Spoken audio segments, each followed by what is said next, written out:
The Titanic was sunk, literally, by the mummy's curse. And with an E is so annoying. There's no way that Steve Buscemi has gone a week in his life without pussy. So the Olympic was damaged. This is a White Star Line prepaid call from Iceberg, right ahead! It's been over 100 years since the Titanic sunk into the North Atlantic Ocean. It's a pretty open and shut case. The ship hit an iceberg, case closed. But what aren't they telling us? What if two comedians tried to solve what really happened? This is Truthtanic. Welcome back to Truthtanic. I'm Blair. I'm Carley. This is the comedy podcast where we aim to uncover what really happened the night the Titanic sunk into the Atlantic Ocean. Was it really as simple as they say it was? No. We feel crazy today, and we're talking about conspiracy theories surrounding the sinking of the ship. This is a fun one. This is a fun one. This is the one I've been looking forward to truly since we conceived of the podcast. We're going to go over so many different things. Was it really the Titanic that sunk? Yes. What did JP Morgan have to do with all this? What was the mummy involved? The mummy's curse. We're gonna talk about Anne with an E. Yes. Fucking hate that bitch. And the modern musical theater canon. Yes. So much of the modern musical theater canon. It's going to blow your mind. This is also probably, this is a lot of fun. Yes. This is a crazy one. This is a fun one. So get a snack. Enjoy yourself. Get in the bath. And then you can feel what it was like for them on the night of the sinking. Make it cold as fuck. Make it really cold. Okay. Let's get into it. Hi. Hi. Welcome back to Truthtanic.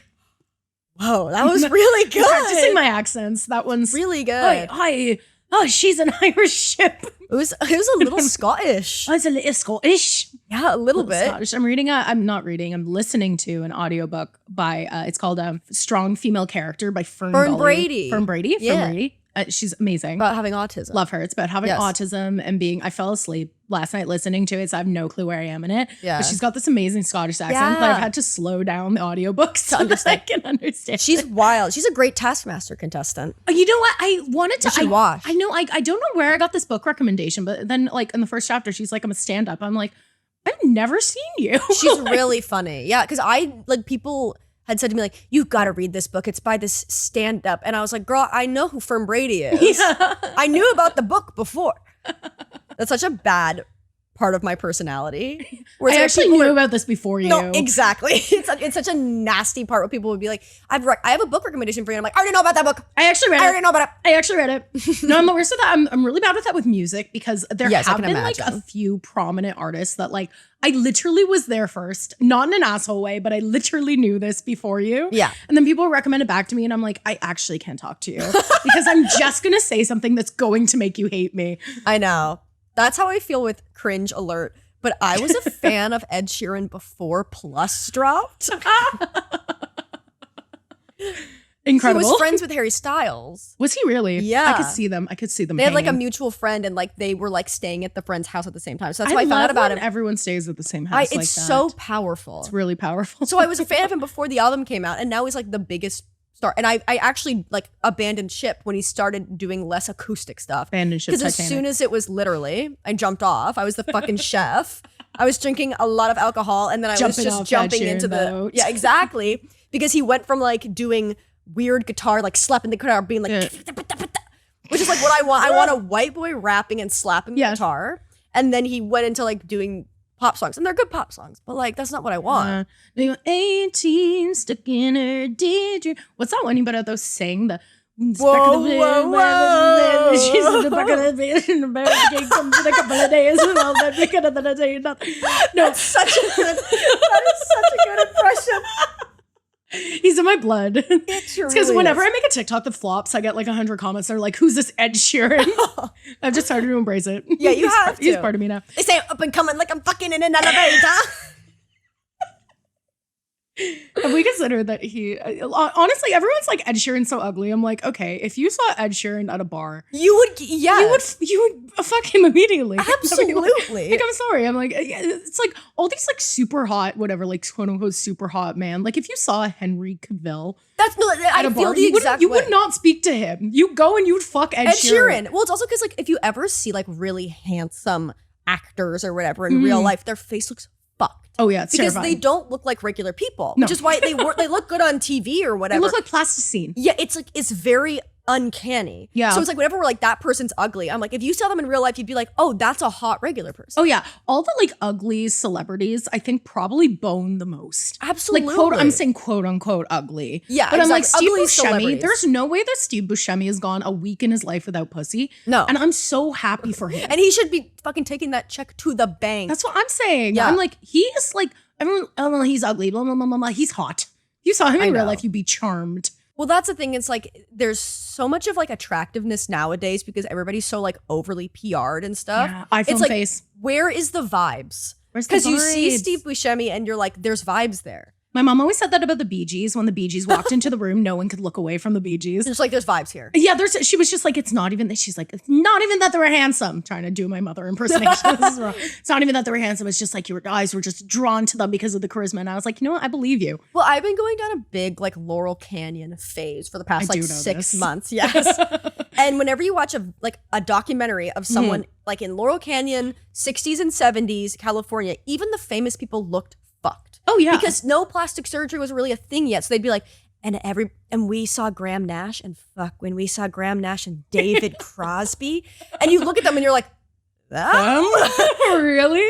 Because no, it there's just look normal. so many people like that where it's just like, that was our problem. Again, to bring it back, Carly and I have been talking a lot about Daisy Jones and the Six. Well, Yes. I've been talking to Carly a lot because about I've been Daisy waiting Jones and the because Six. I also read Daisy Jones and the Six in February after everybody in the entire world had already read it. Yeah. So it was like nobody was ready to talk to me about No, it. I'm the second wave. Yes, I'm exactly. You're second wave of Daisy Jones. I'm second wave of Daisy Jones and the Six. But the problem is with the book and the TV show is that like And speak on it. They don't make any attempt to make it seem like the 70s. No. And it's almost like I respect it in a way, in the way that I'm just like, this is fun, whatever. Yeah, like, this is not. Yeah, we're here for like the aesthetics and nothing yeah, else. exactly. I'm like, we're here for the free people haul. Yes. That Daisy Jones is bringing to every episode. Yes. But like none of those actors looked like they lived in the 70s because their teeth were too white and their skin didn't have like creases of like dirt in it. Not that they were like Victorian orphans, No, but it's just like, I mean, I'm reading Just Kids by Patti Smith right So now. good. My favorite book. It's really good. I need to talk to you about it. When I finish it, I will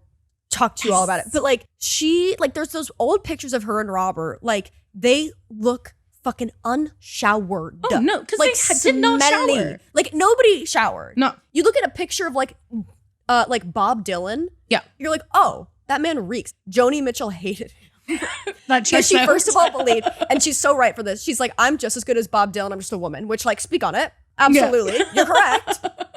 But also right. she's like, one time we had to sing at a concert together and we had to share a microphone and his breath smelled so bad. And I was like, yeah. Well, it's also like you're living in New York in the 70s. Like it's so much dirtier than it is now. Like even Yes. Toronto, one of my favorites, 'cause I'm an urban history nerd because everyone loves me and I fucked a lot in high school.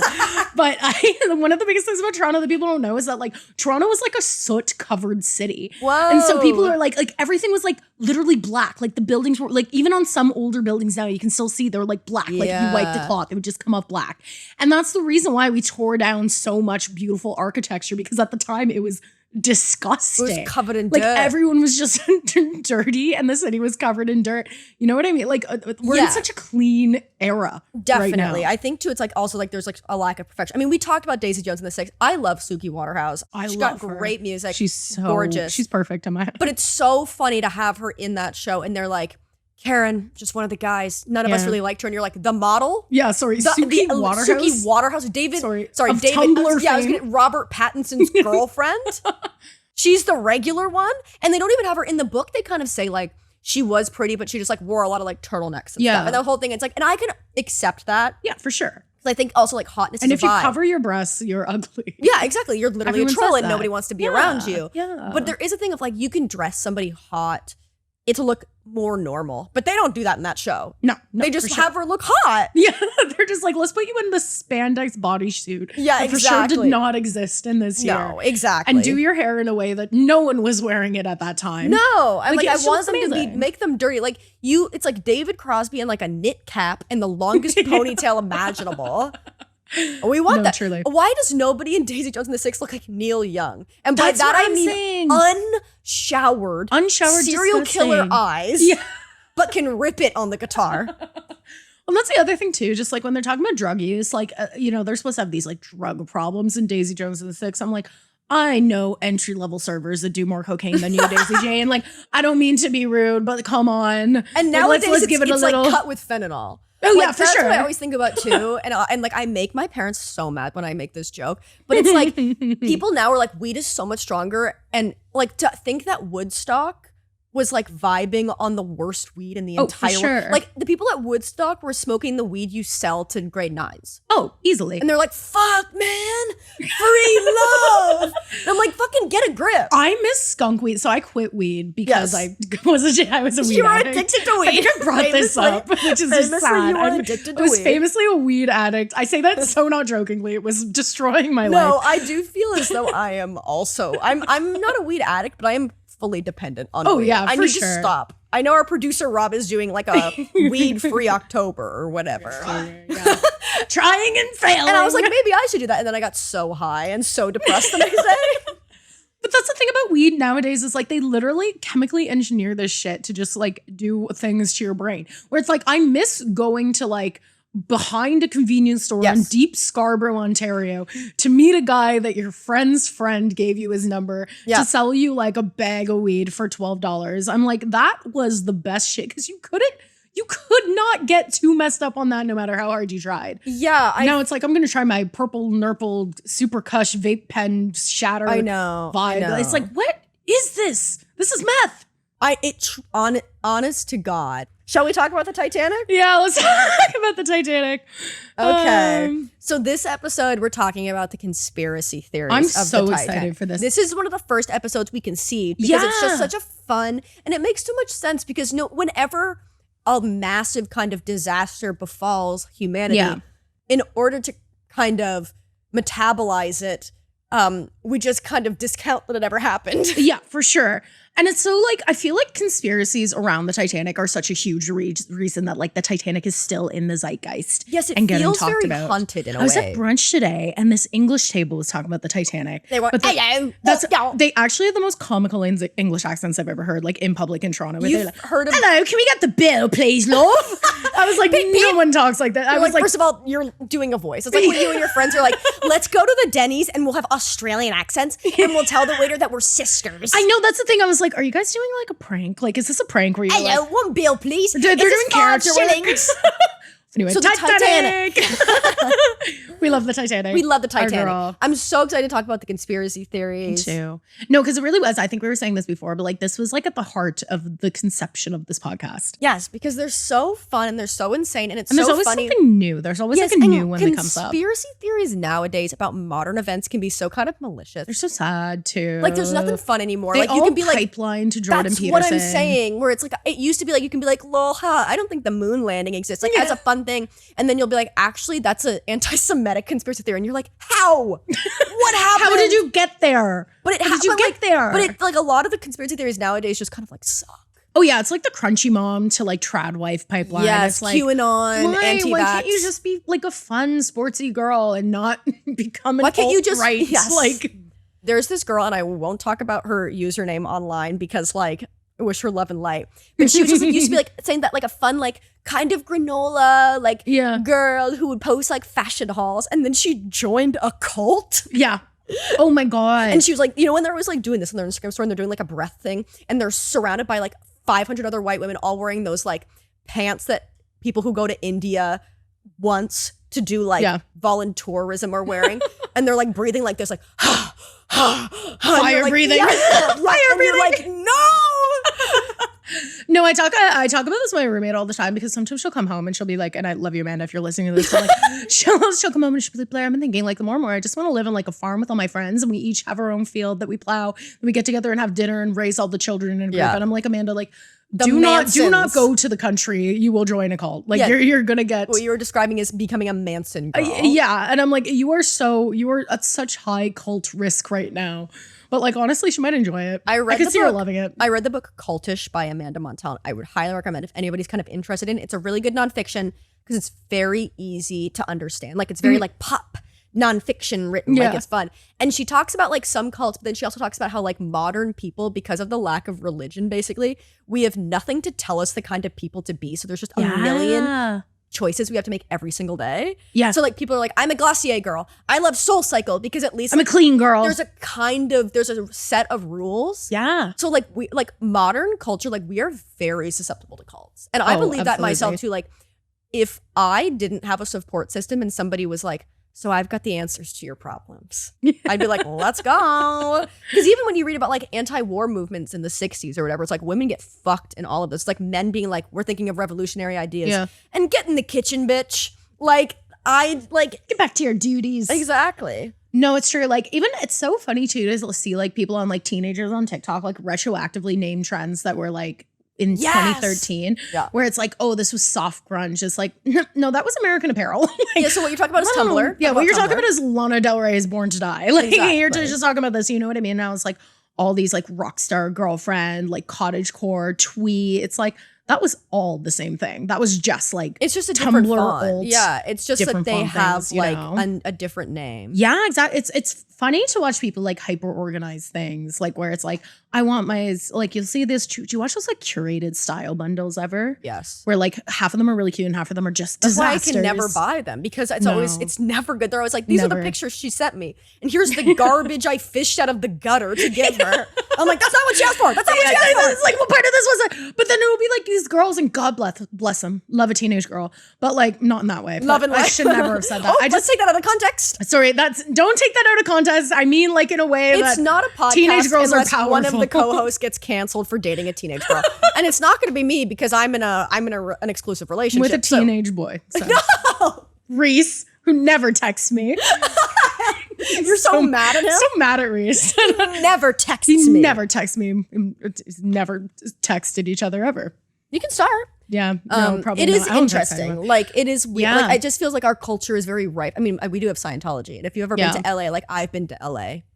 Cool. Jealous? It's fucking wild. Like we walked past. Reese and I went, and we were walking past. Like it wasn't the Scientology building, although those are really scary too. And they have big robot vacuum cleaners that just go on the sidewalk, and you're like, this is gonna fucking kill me. Like this has a the knife. ones with the trunk. It's got like it's like I feel like it has like a knife, and it's like gonna cut me. But like we walked past like the Scientology museum, and it was like, did you know that every single day 100 babies get prescribed antidepressants? Awesome. And I was like, I don't think that's true. I wish I was prescribed antidepressants as a baby. babies. I was just like, it's just such a funny thing of like, I think it's ultimately bad, but I think it's so fun that we live in an era where anyone can say just anything. Oh yeah.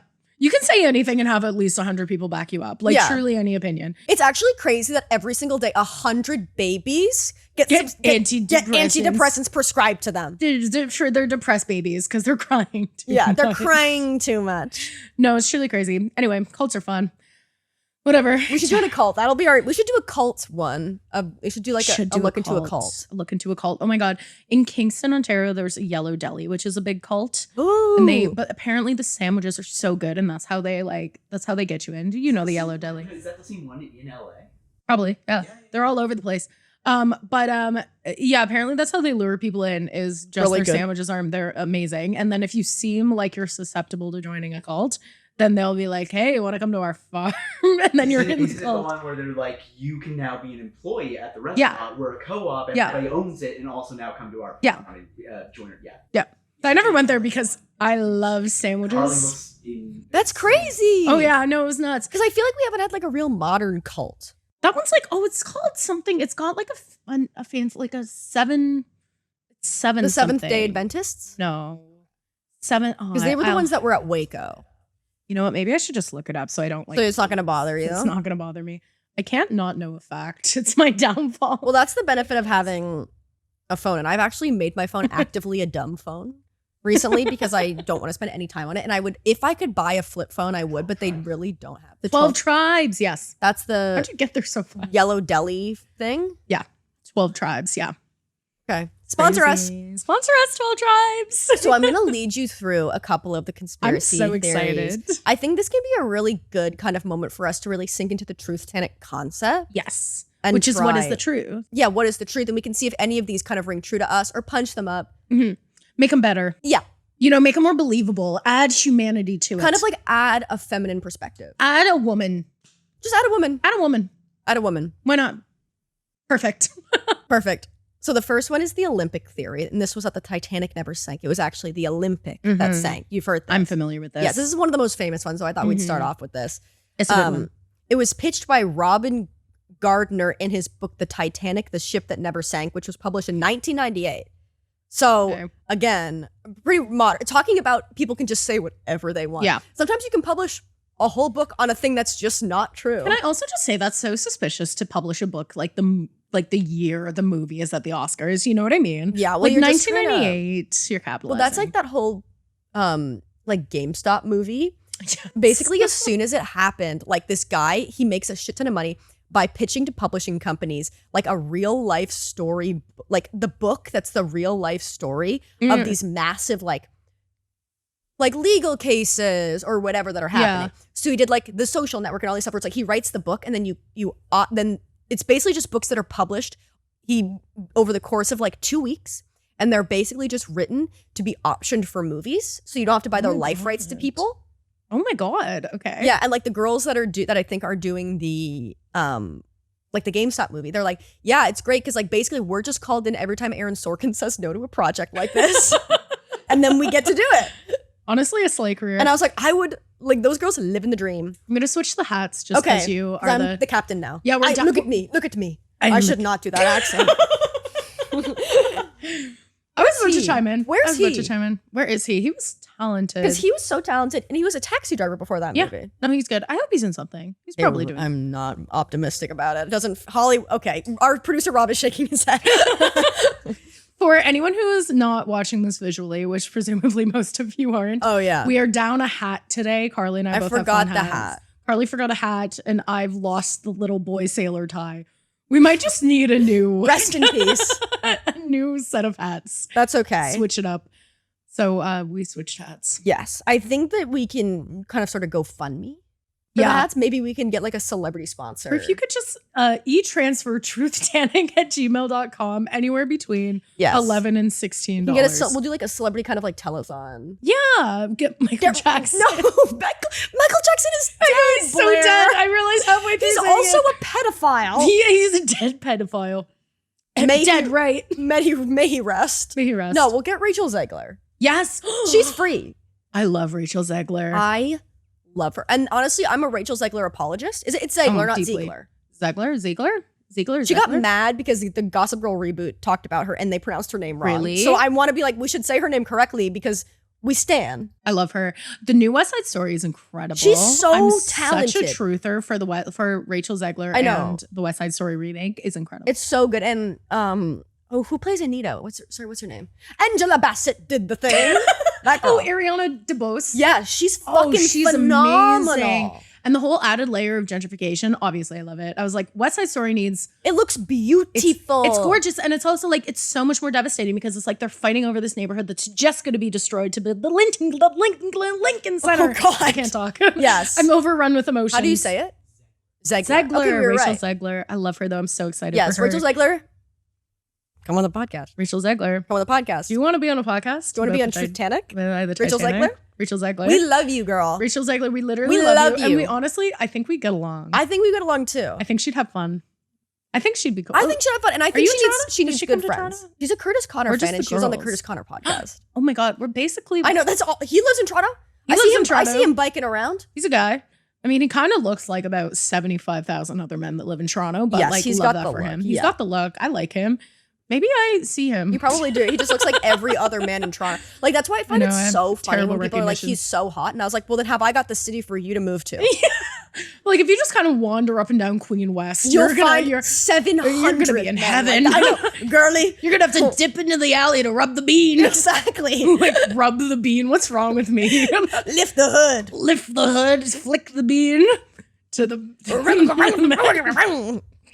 Rachel Zegler, come on the pod, Rachel Zegler. We love you. We love you, and we're not doing it ironically. I think that you've been really unfairly treated. Yeah, and you were right about the Snow White stuff. When You people were were right. ripping on her, I was like, she's You're literally right. being right, and she's being Also, she's not being to be this fucking sassy, person, and and you fun. can send this fucking hate my way. Yeah. All of a sudden, when she says that, all these Snow White fans come out of the fucking woodwork. Who cares? I'm like, who the fuck is the Snow White original animated movie fans coming out all of a sudden like they've been oppressed for years? Yeah, exactly. Crawling out of whatever hovel they live in. None of us. That movie is mid. That movie is like 80 minutes long, and she goes,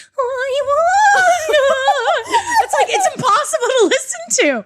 Like, that girl wasn't even cast because she's good, dude. Like, she was like someone's daughter. And they were like, my daughter has a beautiful singing voice. It goes, no. It's terrifying. Like, it's actually horrifying. So honestly, yeah, everyone can dick off. Pisses me off. I'm so excited for a ballad of songbirds and snakes. Oh, girl, I'm reading the book. This is so good. I haven't finished it yet. Also, it's nothing so against. long. It's so long. It's 500 the way pages. a Hunger Game prequel does not need to be 500 pages. But yet I didn't want it to end. About the fascist president. No.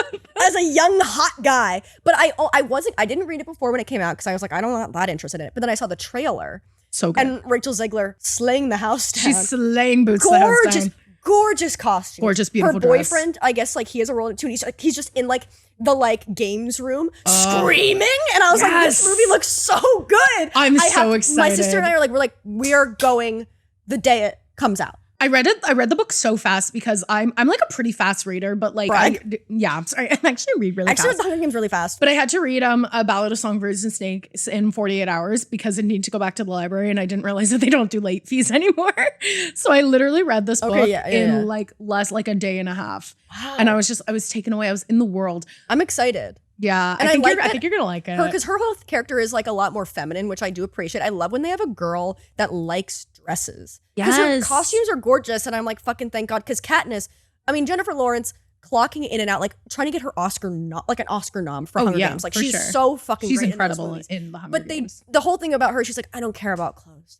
I'm a victim of war. Yeah. And it's like, I get it, but I do also want to see you in a beautiful gown. And Lucy Gray Baird is like, I want to wear my beautiful dress. Are you coming to the tree? I'm sorry, I'm getting nervous that the podcast doesn't know I'm a vocalist. So. I know. Last night when we were at the fucking concert, Blair was like harmonizing as if there was a record producer in the crowd and she was trying to get discovered. Hey, you never know when A&R is gonna show up. And I was like, yeah! Like, I sounded so bad. I also just never think anyone can hear me at concerts, and everyone's like, you sent me a video of you just screaming in the background. I'm like, oh, didn't realize. That up. Did I sound good? It wasn't good. So the Olympic theory. Yes. So the argument was that her sister ship, the Olympic, was actually the one that sank, but it was an act of insurance fraud. Basically, they claimed that the Titanic sank instead of the Olympic because the Titanic was newer, they'd get more money. And it was by the International Mercantile Marine Group, which is owned by JP Morgan. There's a lot of JP Morgan slander in this. And I do feel like I didn't care to do enough research into this, but it feels like there's so much JP Morgan slander that I wouldn't be surprised if it's like a QAnon kind of like, somehow they're like, he's fucking Pizzagate with, you know what I mean? Like, it seems like the Titanic was the Pizzagate of the Gilded Age. Hillary's email sank with the Titanic. Hunter Biden's laptop was on board. Fuck. Okay. I'm so mad because I submitted a package for This Hour's 22 Minutes, the Canadian sketch show. And they ask you to write a sketch that's political. And my fucking sketch is so good. And they didn't hire me. And the sketch was like about people. It was like a PSA about, because it has to be a PSA style and it has to be about Canadian or like world news. And it was a PSA for people who don't read the news, basically being like, I don't read the news and that's okay. And it was people being like, I asked my friend if I could buy Hunter Biden's laptop because I was hearing a lot of stuff about that. Because I poured coffee on my laptop and I just wanted a new one. I thought that it might have really good storage or whatever. And then you guys didn't know what you had in that. That was a great fucking sketch. And you know you're gonna see a sketch that's just like that. Exactly. If everybody watched 22 minutes and if they do one fucking sketch about Hunter Biden's laptop. If they go 1 minute over 22 minutes. Defund 22 minutes. Defund the 21 minutes next year. Suck it. Fuck Trudeau. No, I don't believe that. That's a sleepy Trudeau. Sleepy Trudeau. Start it up, honestly. Start it up. My favorite Justin Trudeau quote is that one time he was talking about the LGBT community and he said LGDP. And I was like, that's a king. I remember that. That was funny. I had a field day with that for about. There's also like a really funny hours. Joe Biden clip where some like Fox News reporters asking him like, do you think inflation is good? And he's on a hot mic and he goes, yeah, I think inflation is good. Stupid son of a bitch. It's awesome. And it's not even like a hot mic moment. Like he's in a press conference just saying into the mics, you stupid son of a bitch. It's awesome. It's awesome. Sometimes I love Joe Biden just in the way that like this guy is doesn't so give old. a fuck. He just does not care. He's like he's saying anything. The amount of personal trauma I've experienced is unparalleled to anything anyone in this room has experienced. So I'm so mad to be here. It's like none of you lived through Vietnam. Yeah, well, his son, like his first wife and son died in a plane crash. It's just so horrible. And then his So other son sad. died of cancer. Yeah. And then Hunter had an addiction problem. Like He's been through the ringer. He just wants to get it over with. he's a survivor. No, he's just trying to pull the country out of the Trump administration and pass it on to Kamala and be done. Exactly. Truly. So the Olympic was damaged. The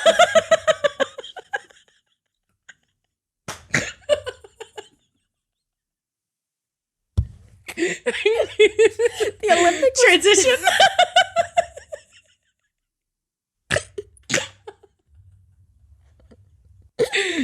Slay. The Olympic was damaged while sailing from Southampton, England to New York in September 1911. Oh, so it was returned to the shipping yard in Belfast for repairs. Mm-hmm.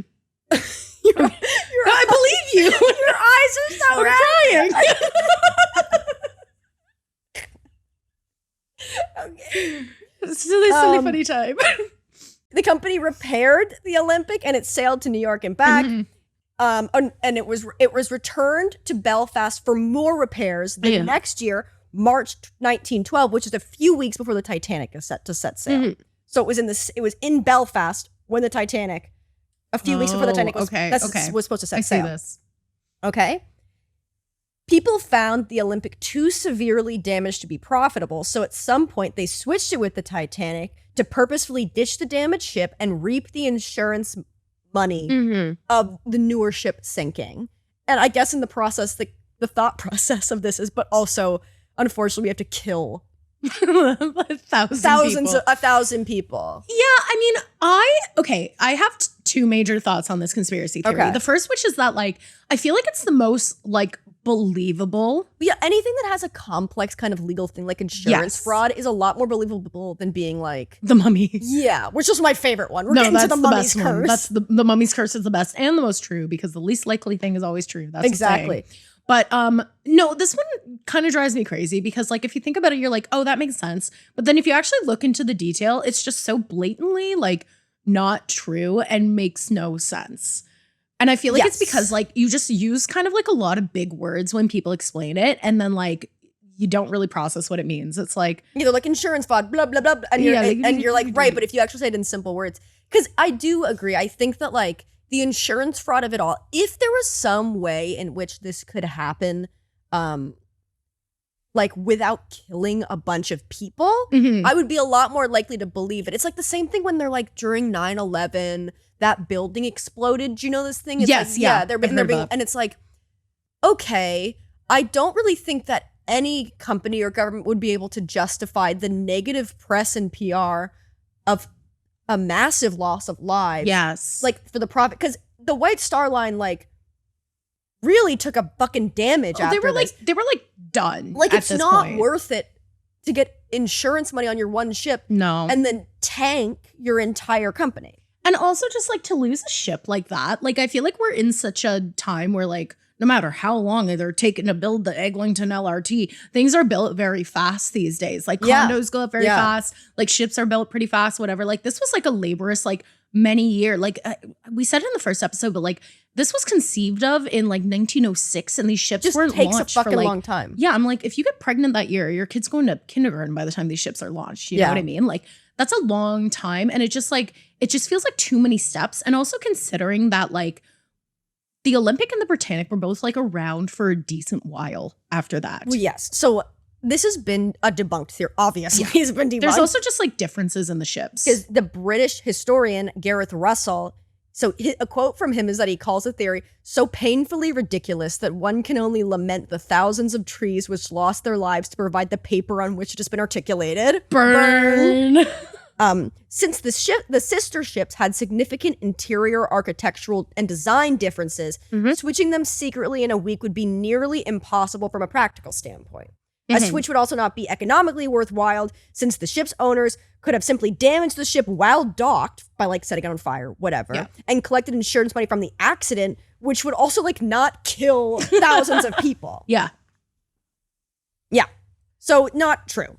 Yeah, I think it's like this conspiracy theory to me is like one of the more exciting ones to hear. And then when you start thinking about the details, like it all falls apart and it stops being fun. As far as conspiracy theories go, it's definitely a better one just because it's anything that's motivated by money is a lot more believable than aliens or whatever. And also like I have the type of brain where like as soon as you mention insurance, fraud, like any of that kind of stuff, my brain just kind of like dumbs itself down and just waits for the conversation tide to turn. You know what I mean? Yeah, exactly. Like, it's like the second somebody brings up fucking space, I'm out. Like I have nothing to say about that. Or like when people talk about investing in like hedge funds and like what's that other stocks, I'm like, bro, that sounds great. You keep talking about it.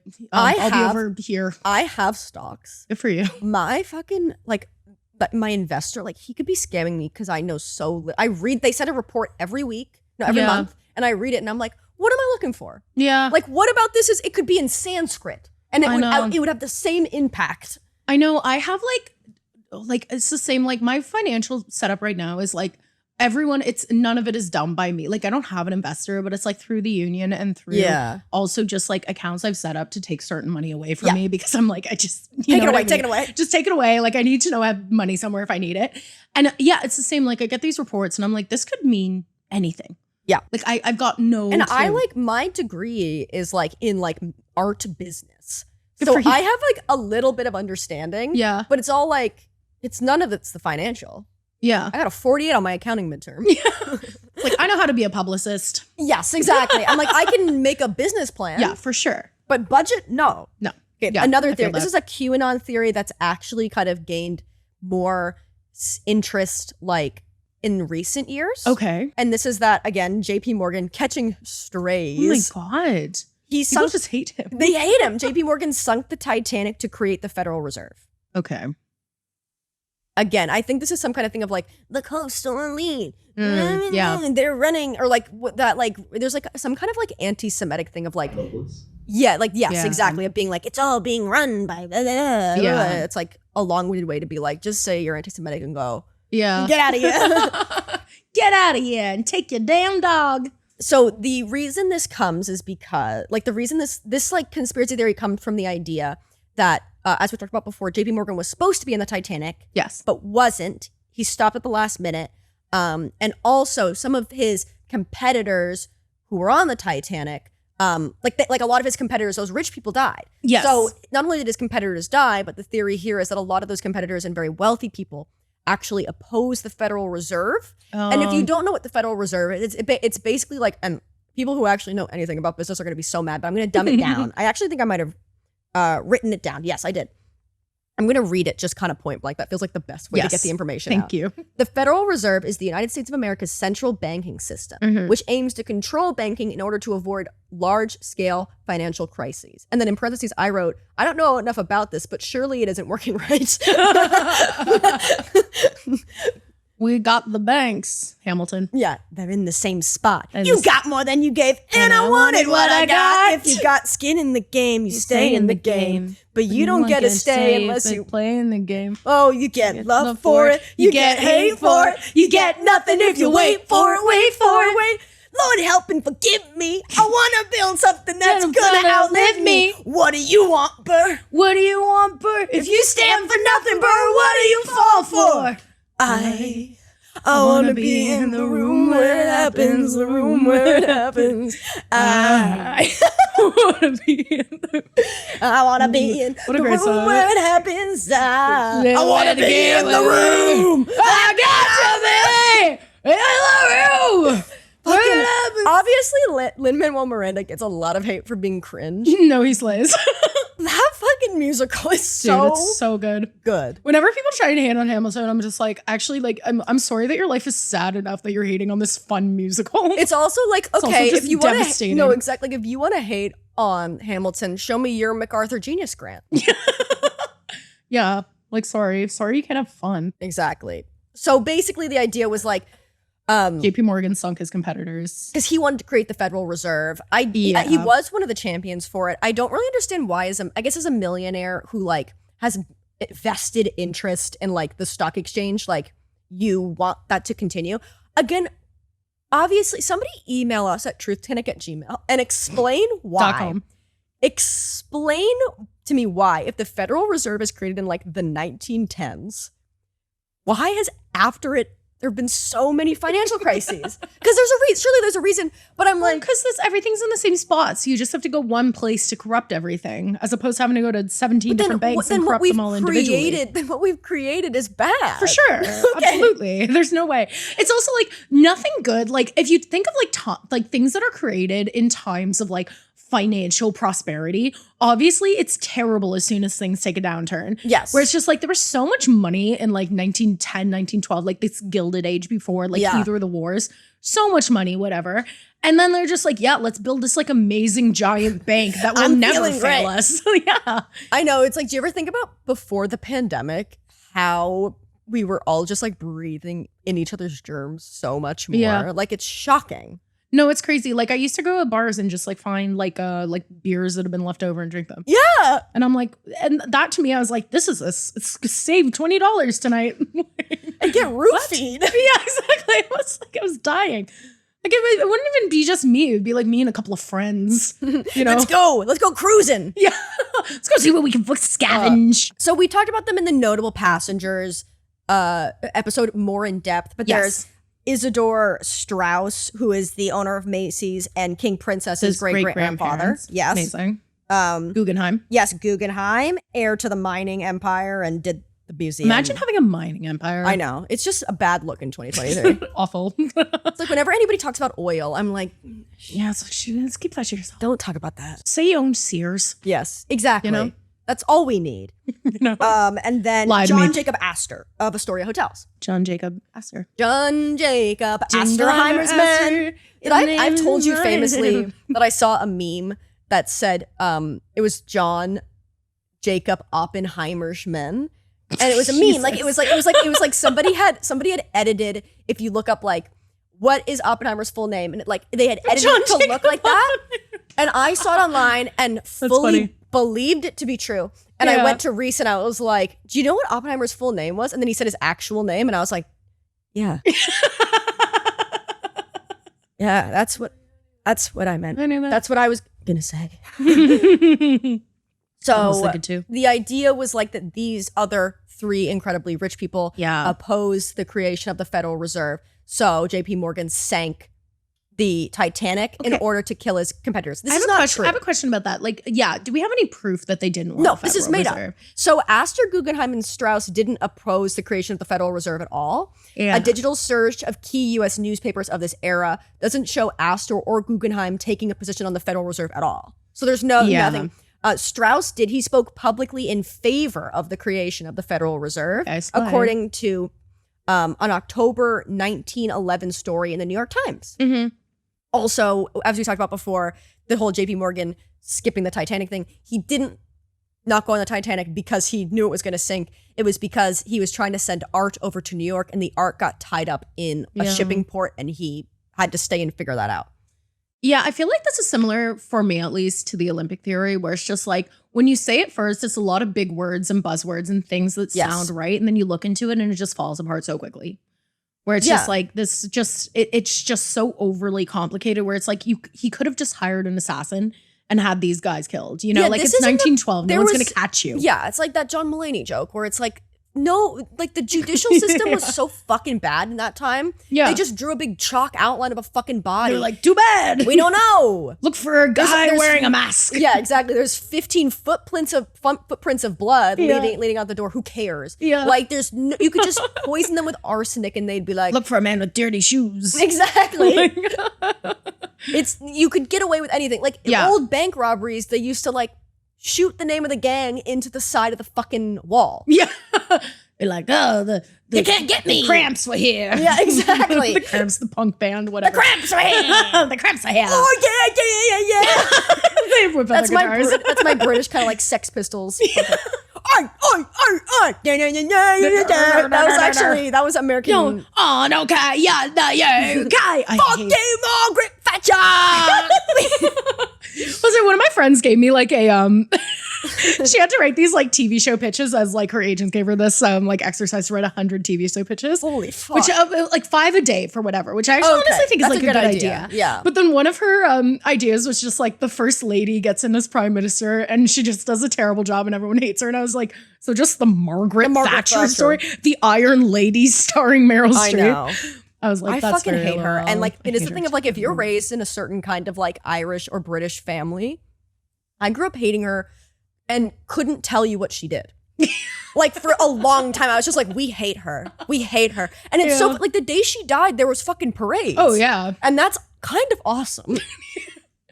I just love that vibe for like politicians in general, like whether they're good or bad. Like make a splash. Make a splash. Make a splash. Make a splash.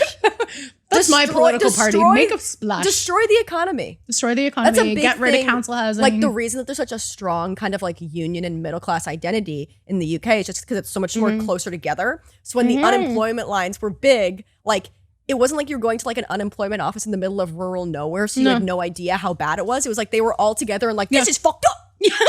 You see all your buds. Yes, exactly. You go to the pub after. Oh, yes, awesome. Finch goes, fuck you, Margaret Thatcher. He heard the Thatcher talk and ran over. Yeah. Yeah. Yeah, I feel like it's, for me at least, this one, I'm not sure where you want to sit. Go and take her. No, I want her to stay, but she's going to get injured. Sit over here. Yes. Relax. Oh, she looks really relaxed. She wants to sit in the lap. So she wants to sit in between. Oh, you want to go? Okay, there you go. Go in. Finch, what are you doing? Over here. Woo! Wipe out. Okay, I think we're good. Sit down, okay, sit down. Fuck you, Margaret Thatcher. Her rally call. Yeah, okay, exactly. Finch. That was a fun experiment that we just did there. Finch is a part of the Labour Party. Finch's Labour Party. Yeah, she says Tories are lower than vermin. I posted a mug on my story that says Tories are lower than vermin. And I lost a lot of followers that day. And I was like, fucking go, bye. Yeah. You come for the book recommendations, you stay for the British politics. I know, I feel like you have to grow up in such a specific type of family who just like, because every once in a while I'll meet someone who's just like, why do you know so, and I'm one of those people. So I can't even, like, why do you know so much about UK politics? Yeah. And the thing is, like, they're always underinformed. Like, I have so many opinions similar to your Thatcher opinion, which I also share. Yeah. But like so many opinions where I'm just like, where did that come from? I know, it's like, just in your bones. Yeah, like someone just told me that and my child brain absorbed it. Yeah, exactly. They were like, just so you know, Margaret Thatcher hated minors. And I was like, I'm 7 and I guess this is the information that I'm taking in today. And now I'm just gonna like regurgitate it because like, you know, I'm not getting updated by like the London Times on this. No, and it is the thing of like, I grew up in America, so I kind of thought this was like a unique thing, but then you come back to Canada, which is like very much in the Commonwealth. And I'm like, oh my God, thank God. Other people know about these things that I know. You know what I mean? Because growing up in America, my mom would be like, hey, come here. The fact that healthcare isn't free is really fucked up. And I'm like, great, I'm 12. Well, it's like also just like my family was like big monarchy followers in the way that they just like, they were like, they're Kardashians. Like they hated them, but they just needed to consume. Yeah. Yeah, you need to consume them. So it's like people now will be like, why do you know so much about the monarchy? Like, how do you know Princess Beatrice is? It's like, it's not my choice. No, you like, just these know. Are, like, why do you know who Chloe? I thought that Kendall and Kylie Jenner were the same person until literally like 3 years ago. Yeah. And that's not because like I'm avoiding it. It's just because I have all that headspace is taken up by the goddamn Queen Mother. Yeah, you exactly. know what I mean? Like, yes, yeah. I don't have room for any more like Women, You're dude. like, Princess Margaret, actually, she was in love with a guy, but he was divorced, so she couldn't be with him. Yes. So then she spent the rest of her life heartbroken. Yeah, I'm sorry. That's actually my Kylie Lip. I know. I was watching The Crown and I was like, this is so boring because I just know what's going to happen. There's no twists and turns in this for me. Oh my God. When we got to that Diana season, it's like mainline that shit into my veins. Yeah, exactly. The amount that I know about Princess, my mom, like, as with most moms, but it's like truly like nothing was worse for her than Diana dying. Yeah. Like that is her 9/11. My sister's middle name is Diana because she was born in 1998 and my mom was like, it's too soon to give her the first name Diana. Yeah. So there's a comedian and he has a story about how when Princess Diana died, his mom was like, he was like 4 or something. His mom was like, feed yourself. Like middle class mothers of the world when Diana died were in the trenches. I don't know. It was awful. What is the modern equivalent of like if a woman died, we would just be like inconsolable? What's that equivalent? God, I don't know. It's hard because like I don't know if there's like because who do we care about so maybe much? Emma Chamberlain. No, but like I wouldn't be like she's still too divisive. There's got to be somebody that we're like she's too pure. I don't know. I'll have to think on that and get back to you because I don't know if there's anyone who's really like has like a pure wholesome media persona. It has to be somebody who's not on social media, I think, because I think also the appeal of Diana was like she could seem so pure because you didn't know everything about her. Mm-hmm. She also had like a huge position of power. Yes. You know what I mean? Oh, maybe AOC. No. People don't like her as much. No, people don't like her as much. Even like people that like her, I feel like are still like, we gotta be. Well, yeah, that's exactly the thing. It's like I'm a leftist, but like we gotta figure our shit out. We gotta just agree. Like people like Trump supporters are like, we don't care. Yeah. Come over. And we're like, it's actually interesting because you're a democratic socialist, but you can't even understand the fact that pure socialism is actually what we're working towards. And it's like, bro, we're trying to make sure Trump's not getting into office. We're trying to get less people killed here, you know? Like, let's not get into specific. Ooh, 2 people making out on the balcony. Where? No, they're gone. Wait. Yeah, you can't see them. Your eyesight is so much better than mine. It's actually really bad. It was just because he was like pushing her into the wall in a sexy way. Did we call someone? No, I don't think so. I've told you about the cult house in my neighborhood. No. On the podcast? I haven't talked about this. Have you? Maybe you have. There's a house in my neighborhood that has a man with a long ponytail who is constantly kind of whittling shivs out of sticks in front of it. Awesome. And there's 3 different women with really long hair and vacant stares who kind of just like walk around the block every once in a while together. And I'm like, this is bad. Like, but you can't like call the cops on bad vibes. Wives. Yeah, like you can't call. You can't be like. I wish I could. Yeah, I want to be like, you guys need to check this out. Mm-hmm. But I was walking home the other day, and I was telling Ben, who was on the podcast last week, like, oh, this is the cult house, and they put out Halloween decorations, and it's this bloody corpse. So they're like and Ben went. We were walking, and I wasn't looking, and Ben looked and went, oh my God, and I looked around, and I just saw it, and I screamed at the top of my lungs. Because I thought it was like a dead body because it's the cult house. My God. And it's like they know what they're doing. Like they know the preconceived notions of this house in the neighborhood. That's insane. I know. Horrifying. Horrifying. Should we talk about the next theory? Let's move on to the next because honestly, JP Morgan, whatever. No, and Guggenheim didn't even book his ticket until JP Morgan had already canceled. Yeah, I feel like that's just like these rich men, you think they're that good at planning? No, it's their wives. Exactly. Behind every man is a woman. Is a woman buying That's the quote, right? Behind every man, there is a woman. Standing, if you see a man, peek behind him. There's a woman there. And she's backwards in heels. She's hiding. She's in heels. She's in a sexy little top and she's buying him boat tickets. Exactly. And that's the role of women in history. Exactly. Who cooked the Last Supper? Her. A woman with tickets to the Titanic. A woman with tickets to the Titanic. Tits up to her chin. Oh my God. It's fun little shoes. Whenever I see a woman, I do truly think the reason I realized I was in some way queer was going to a Renaissance festival and seeing a woman's tits absolutely crushed by a corset. Yeah, you can't come back from that. Like, and they're just kind of like lightly jiggling.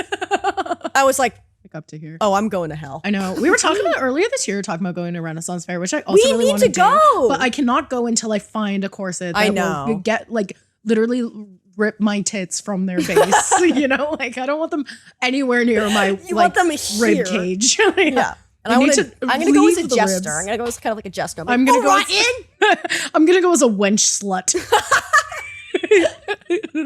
My fun little clown friend. I'm going as plague doctor. I'm going as whore with chlamydia. Or syphilis. Sorry. Ooh, I love that. I'm going to go as little peasant boy with syphilis. Yeah, we both have syphilis, but for me, it's because I'm a horror. For you, it's because you're a child in the mines. Yes! Awesome. Okay, so this is a theory I titled the Sean Kingston theory. Love this. And this is that a fire actually sunk the Titanic. Fire 911, a fire sunk the Titanic. Whoa. So this theory basically states that although the Titanic did hit an iceberg, like we have eyewitness accounts, that the reason behind that was due to a fire that basically was the reason that Titanic was going at full speed that day. We've talked about how their belief was like the Tom Holland went, shut up. Yes. Oh, sorry, I forgot who Tom Holland was in this Truthtanic universe. Sorry, Tom Holland was the wireless operator. Yes, he said, shut up when people were like, shut up. I'm trying to talk to Zendaya. What a life. So approximately 10 days before its departure, a fire began in the coal bunker on the Titanic. Yeah. Okay? Okay, yes. Coal fires are common because coal can spontaneously combust. That's a perfect way to run a ship. But honestly, I feel like in the future, they're going to be like, yo, like you couldn't smoke at a gas station because it would blow up. And yet everybody's car ran on gas. Isn't that crazy? Yeah. Like we have not figured out fuel besides electricity that's normal in any way. No, for sure. Well, even electricity, sometimes it'll just be like my work, the fuses blow all the time. Like if you plug in the coffee maker and the kettle at the same time, like you're done for. Yeah. Like it's you know what I mean? And I'm just like, this is dangerous, you know? There's such a funny POV that I kind of love, even though it's so harmful. And it's by the literary fiction author Jonathan Franzen. And he loves birds so much that he says we shouldn't do anything about climate change because windmills kill birds. And it's like, Jonathan, if the planet dies, the birds will also die. That's funny. But like, if you're going to be crazy, do something like that. Yeah, exactly. Like have an insane have a point of POV. view. Yes, exactly. So people have suggested that attempts to extinguish the fire, so when the coal spontaneously combusts, they just shovel it into the furnace, which again seems wrong. Yeah, I feel like when I hear this one, I'm just like, it just feels like there's a step missing. You know what I mean? I'm just it's on fire. Put it in the engine. Yeah, put it in the engine, and then the coal in the engine will make it go really fast. Yes. Because like, okay, I'll be honest, when I heard this theory, maybe I just didn't read it all the way through. I love to read a headline and draw conclusions. I'm of an age. As is your right. As a Gen Z millennial cuss. As a Gen Z millennial cuss, it's my right to read a headline and infer my own endings from it. But like, I thought that it was like it weakened the steel or the iron of the ship, which like was another, and I don't think that's true. I think you're right. But this is the conclusion that I drew. Okay. Because that's like a big conspiracy too, is that like they use like cheap material for the like steel of the ship, whatever. Yes. Okay, I actually have a response to this in the notes. So there's also a thing of like that fire that occurred in the coal bunker as well. Mm-hmm. People have said that it would have weakened the watertight bulkhead. Yes. But experts say that that's not true. It wouldn't have happened. Because the theory was that like the fire that it happened 10 days before the Titanic left, that weakened the watertight bulkhead so that upon collision, the watertight compartments just immediately crushed, which didn't happen. No, that was a theory that didn't happen. The theory of this one is because they were shoveling all of the exploding coal into the engine. The coal just exploded and propelled the ship forward. Yes. So so they were going really fast when they hit the Titanic. Okay, I understand. When they hit the iceberg. Sorry, they didn't. The Titanic didn't hit another Titanic. The Titanic hit an iceberg. That's the real conspiracy. There was a it went back in time. There was a rip in the space-time continuum, and they came back and they crashed into it. Do you ever think about that? Like sometimes when I'm walking back home, I'm like, what if when I'm walking back to my house, I see myself leave my house? And it's like, what am I going to do then? I have none of the impulse of any kind of like heroine in a book. Like I would just ignore that. I'd be like, not going to look into that in any way. I feel like I'm kind of the opposite. Like anything can take me into like a total fucking delusional episode where I'm like, someone told me that I look a lot like this person who used to like be around in Toronto, whatever. I won't say her name because I feel like she's kind of like around still. Okay. I don't really know where I've never met her. But I went on her Instagram and I literally like started tripping out a bit. She looks like you? She looks like me. Okay. And I wouldn't say we're like twins, but it was enough that I was like, this is like freaking me out a little bit. Whereas like if I like just saw her walking down the street, it could throw me into an episode. Interesting. You know what I mean? I used to have that. There's a couple years ago, and I don't know what happened to her, but people be like, hey, I just saw you walking down Queen Street. And I was like, you didn't. I have twins in Toronto. Yeah, I get doppelganger. messages. But post-pandemic has not happened. I know. She died in the she was unvaccinated.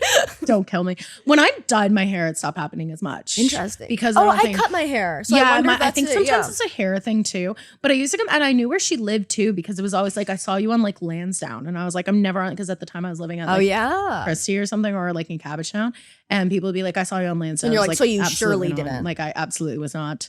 There's this, I always wish, because I don't think I have that old looking up a face, but there's a couple of like photos that are old that I've seen that look very starkly similar to people I know now. Yes. And that's very fun. Like being like, oh my God. There's one that I have that looks like our friend Sam. There's also a photo of like a street fight that looks exactly like Alex Kalenko. It's crazy. Like, and I'm like, that would really throw me through a loop. If I saw like a photo of myself in the past. Well, it's like, you know how sometimes like apparently like you can have like the face of any one of your ancestors and just not know it. And I always think, because like you can tell that I'm related to both my parents, but like I wouldn't say that I look like We've talked about looks this. a lot like my dad. Oh, okay. I think. Well, she looks like, but she's a lot more obviously like, she's like very much like the child. I feel the exact same way, where I don't think I look exactly like either of my parents, but my sister looks a lot more like my dad. But also my dad's genes, I think, are way more dominant. Like my mom has red hair. Like the Irish side is like either really tall with like black hair or red hair. I don't have either of those. I just have like fucking English dishwater hair. I hate it. Like my dad's genes are eating my mom's genes for supper. Yeah, for sure. But also like my dad's side of the family, every woman has a massive rack. Obviously. No. Awesome. I got the Irish flat chest. The potato famine, fucking emaciated chest. Yeah. Well, I just have like a lot of traits that aren't like really super present on either side of my family. And I'm like, I feel like there's an ancestor. Like if I went back and look at my ancestors, I think I'd find someone who looked a lot like me. I did Ancestry.com and I didn't famously. I can't shut up about it.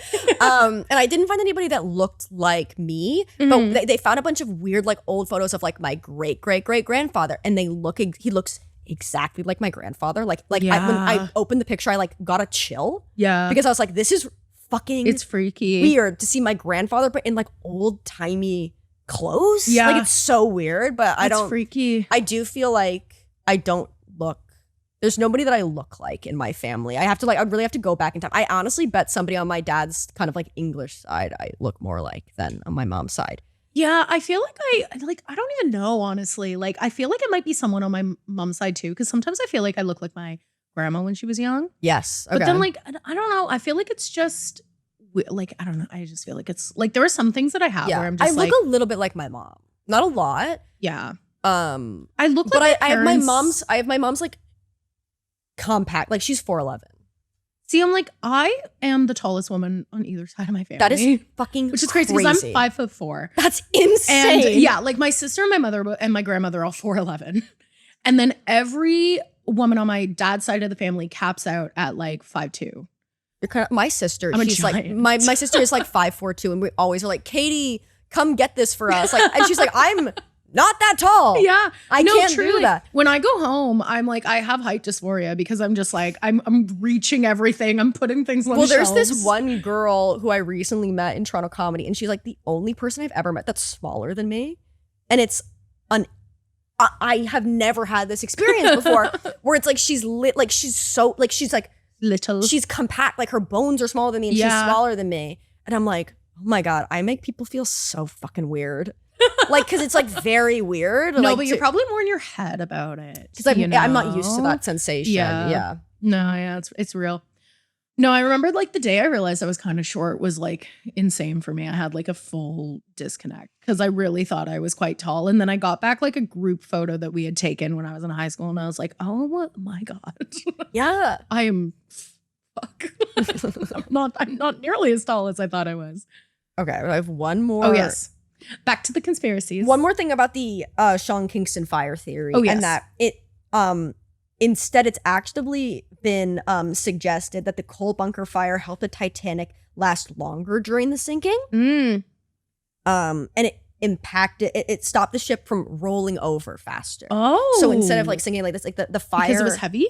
Let's see. Sometimes I write things. I honestly believe that there's a fire happening. The heat's kind of like, do you know what I mean? Like the heat's being held in and it stops it from rolling over. Yes. So it's been in like people have also suggested that this fire actually did help it stay afloat for longer, which is nice. I mean, how much help did it really do? I don't know because it's so fucking fast. Motherfuckers. Okay, another one. We have the frozen theory. Can I just say my part on the fire one? Yes, please. I need to say my opinion. Yes. I just feel like the fire one's too common. Yeah. I just feel like it happens all the time and it wouldn't affect it. The way that I feel about the fire one is I'm like, so what? That's the thing. I'm just like that's not a theory. Everything was on fire. Like every major city in the world was just like, the whole city was destroyed in a fire at one point. It's like, it just sounds like fires were happening all the time. Like I don't understand how that's different than like, it just might be like, oh, something that wasn't reported happened. But it's like, it's not saying that the Titanic didn't sink. It's saying that like the Titanic did sink. It hit an iceberg. It's just that there might have also been a fire that made it worse. There was a fire 2 weeks before. Like, okay. Yeah. It's like when you have to tell your friend bad news and they're like, well, it's terrible you told me today because I already heard other bad news. It's like, okay, and that's my fault. Yeah. Like, you know what I mean? Like what? And it doesn't make any sense. Yeah, exactly. Like this already worse thing happened to you. Like, I'm sorry your grandma died, but like I couldn't have known that when I told you that like utilities were due. You know what I mean? Like, come on. Like fucking be an adult. Be a fucking Let's adult talk about it because we went to the concert last night and 3 different people fainted. And all in the same spot. These poor men were standing around these 3 fainting girls. Yes, because it was Chappelle Roan, so it was lesbians and gay men. Drunk lesbians and gay men. And there's this pack of gay men right by the bar, just trying to have a good time. And I think what would happen is if somebody, pack of lesbians.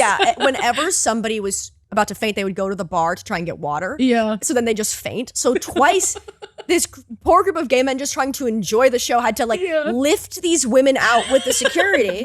And like, look, we've all drunk at a concert before. I've been there, but you feel sick before you faint and you go, I'm going to leave. You say, I'm going to go stand outside by myself and, help myself. Because it's an overwhelming environment. Definitely. But yeah, drove because the first girl who was carried out, I was like, oh, I feel bad. The second girl was walking. Okay. The second girl was just walking, giggling with her water. I was like, why is security escorting you out? It's because like the drunk person impulse to be like, I'm going to lie on the ground, I think. I think they don't let people sit on the ground really anymore. No, you don't want people sitting on the ground. It's the same at a bar how you're not supposed to sleep on the table, even though sometimes you're just tired and want to rest. I need to rest. Yeah. Sorry that I need to recuperate socially because I'm overstimulated. Okay. So I can have a good time and buy more drinks at your bar, Tiernanog pub. It's actually anti-autism to do that. It is. Tiernanog got me in trouble for that one. So I was like, you're actually being rude. I'm going to spend $75 here that I don't have tonight. I just need to rest for a fucking second. I actually just need to rest. I'm not even sleeping. It's resting my eyes. Jesus. Me as a kid. I'm not tired. I'm literally not tired. I'm just resting. That was a big thing I would always do as a kid is I'd go, I'm not tired.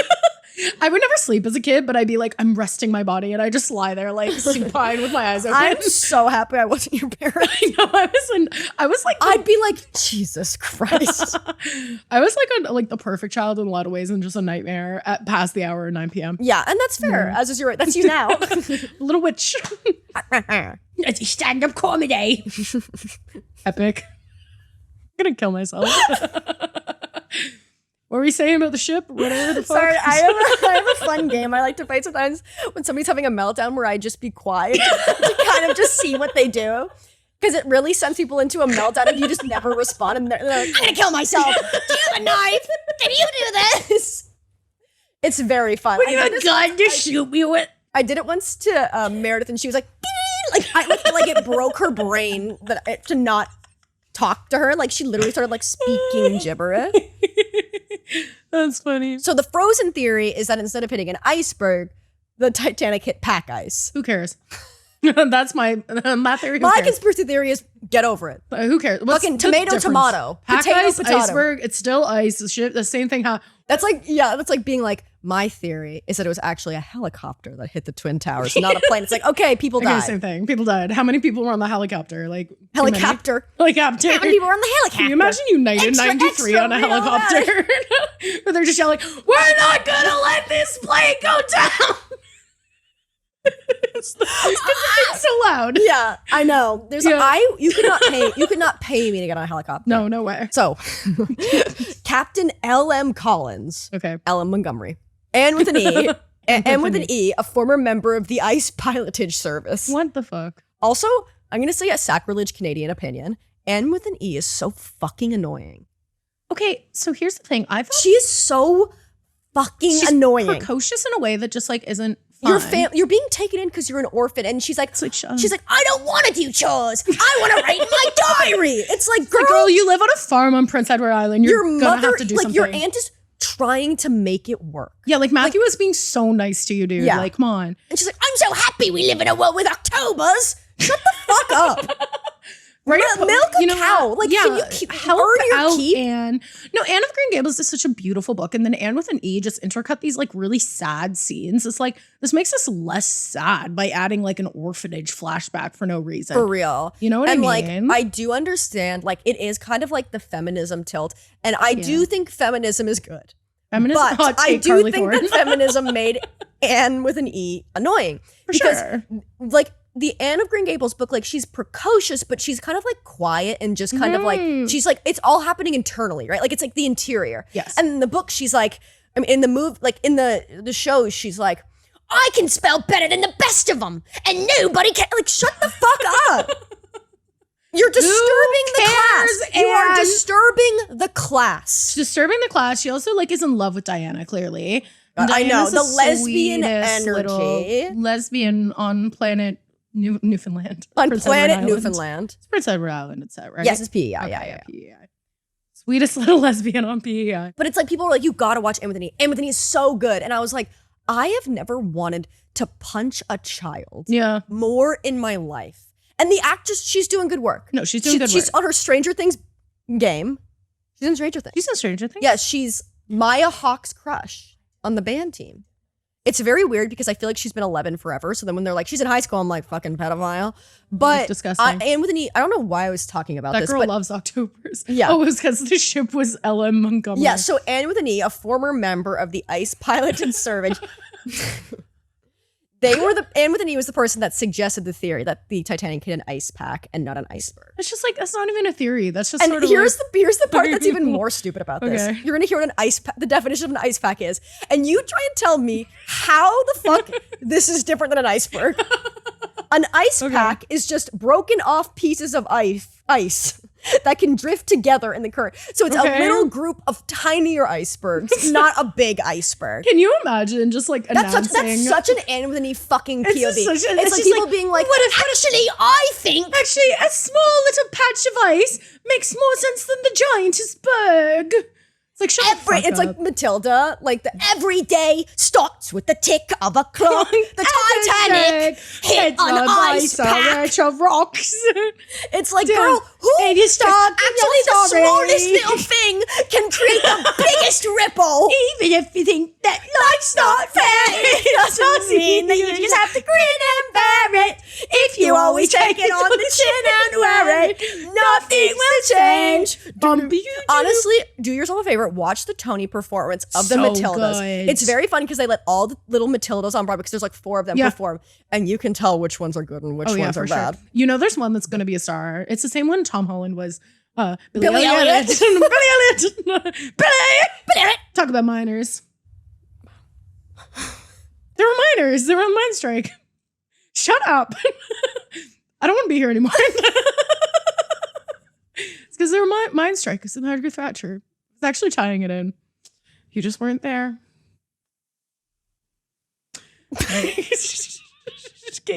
Whatever. Can you imagine getting to the Titanic conference and being like, my breakthrough discovery is that it wasn't an iceberg, it was a bunch of tiny icebergs. Shut up. I know.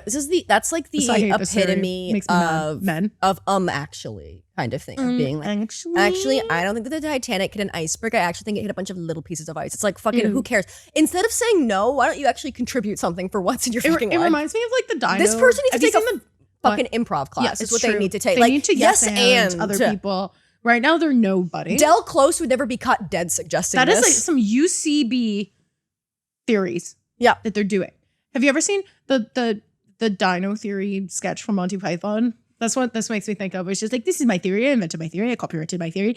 Dinosaurs had little tiny head, big long necks, big fat bodies, and tiny little tails. Sounds pretty fucking funny. It's pretty good.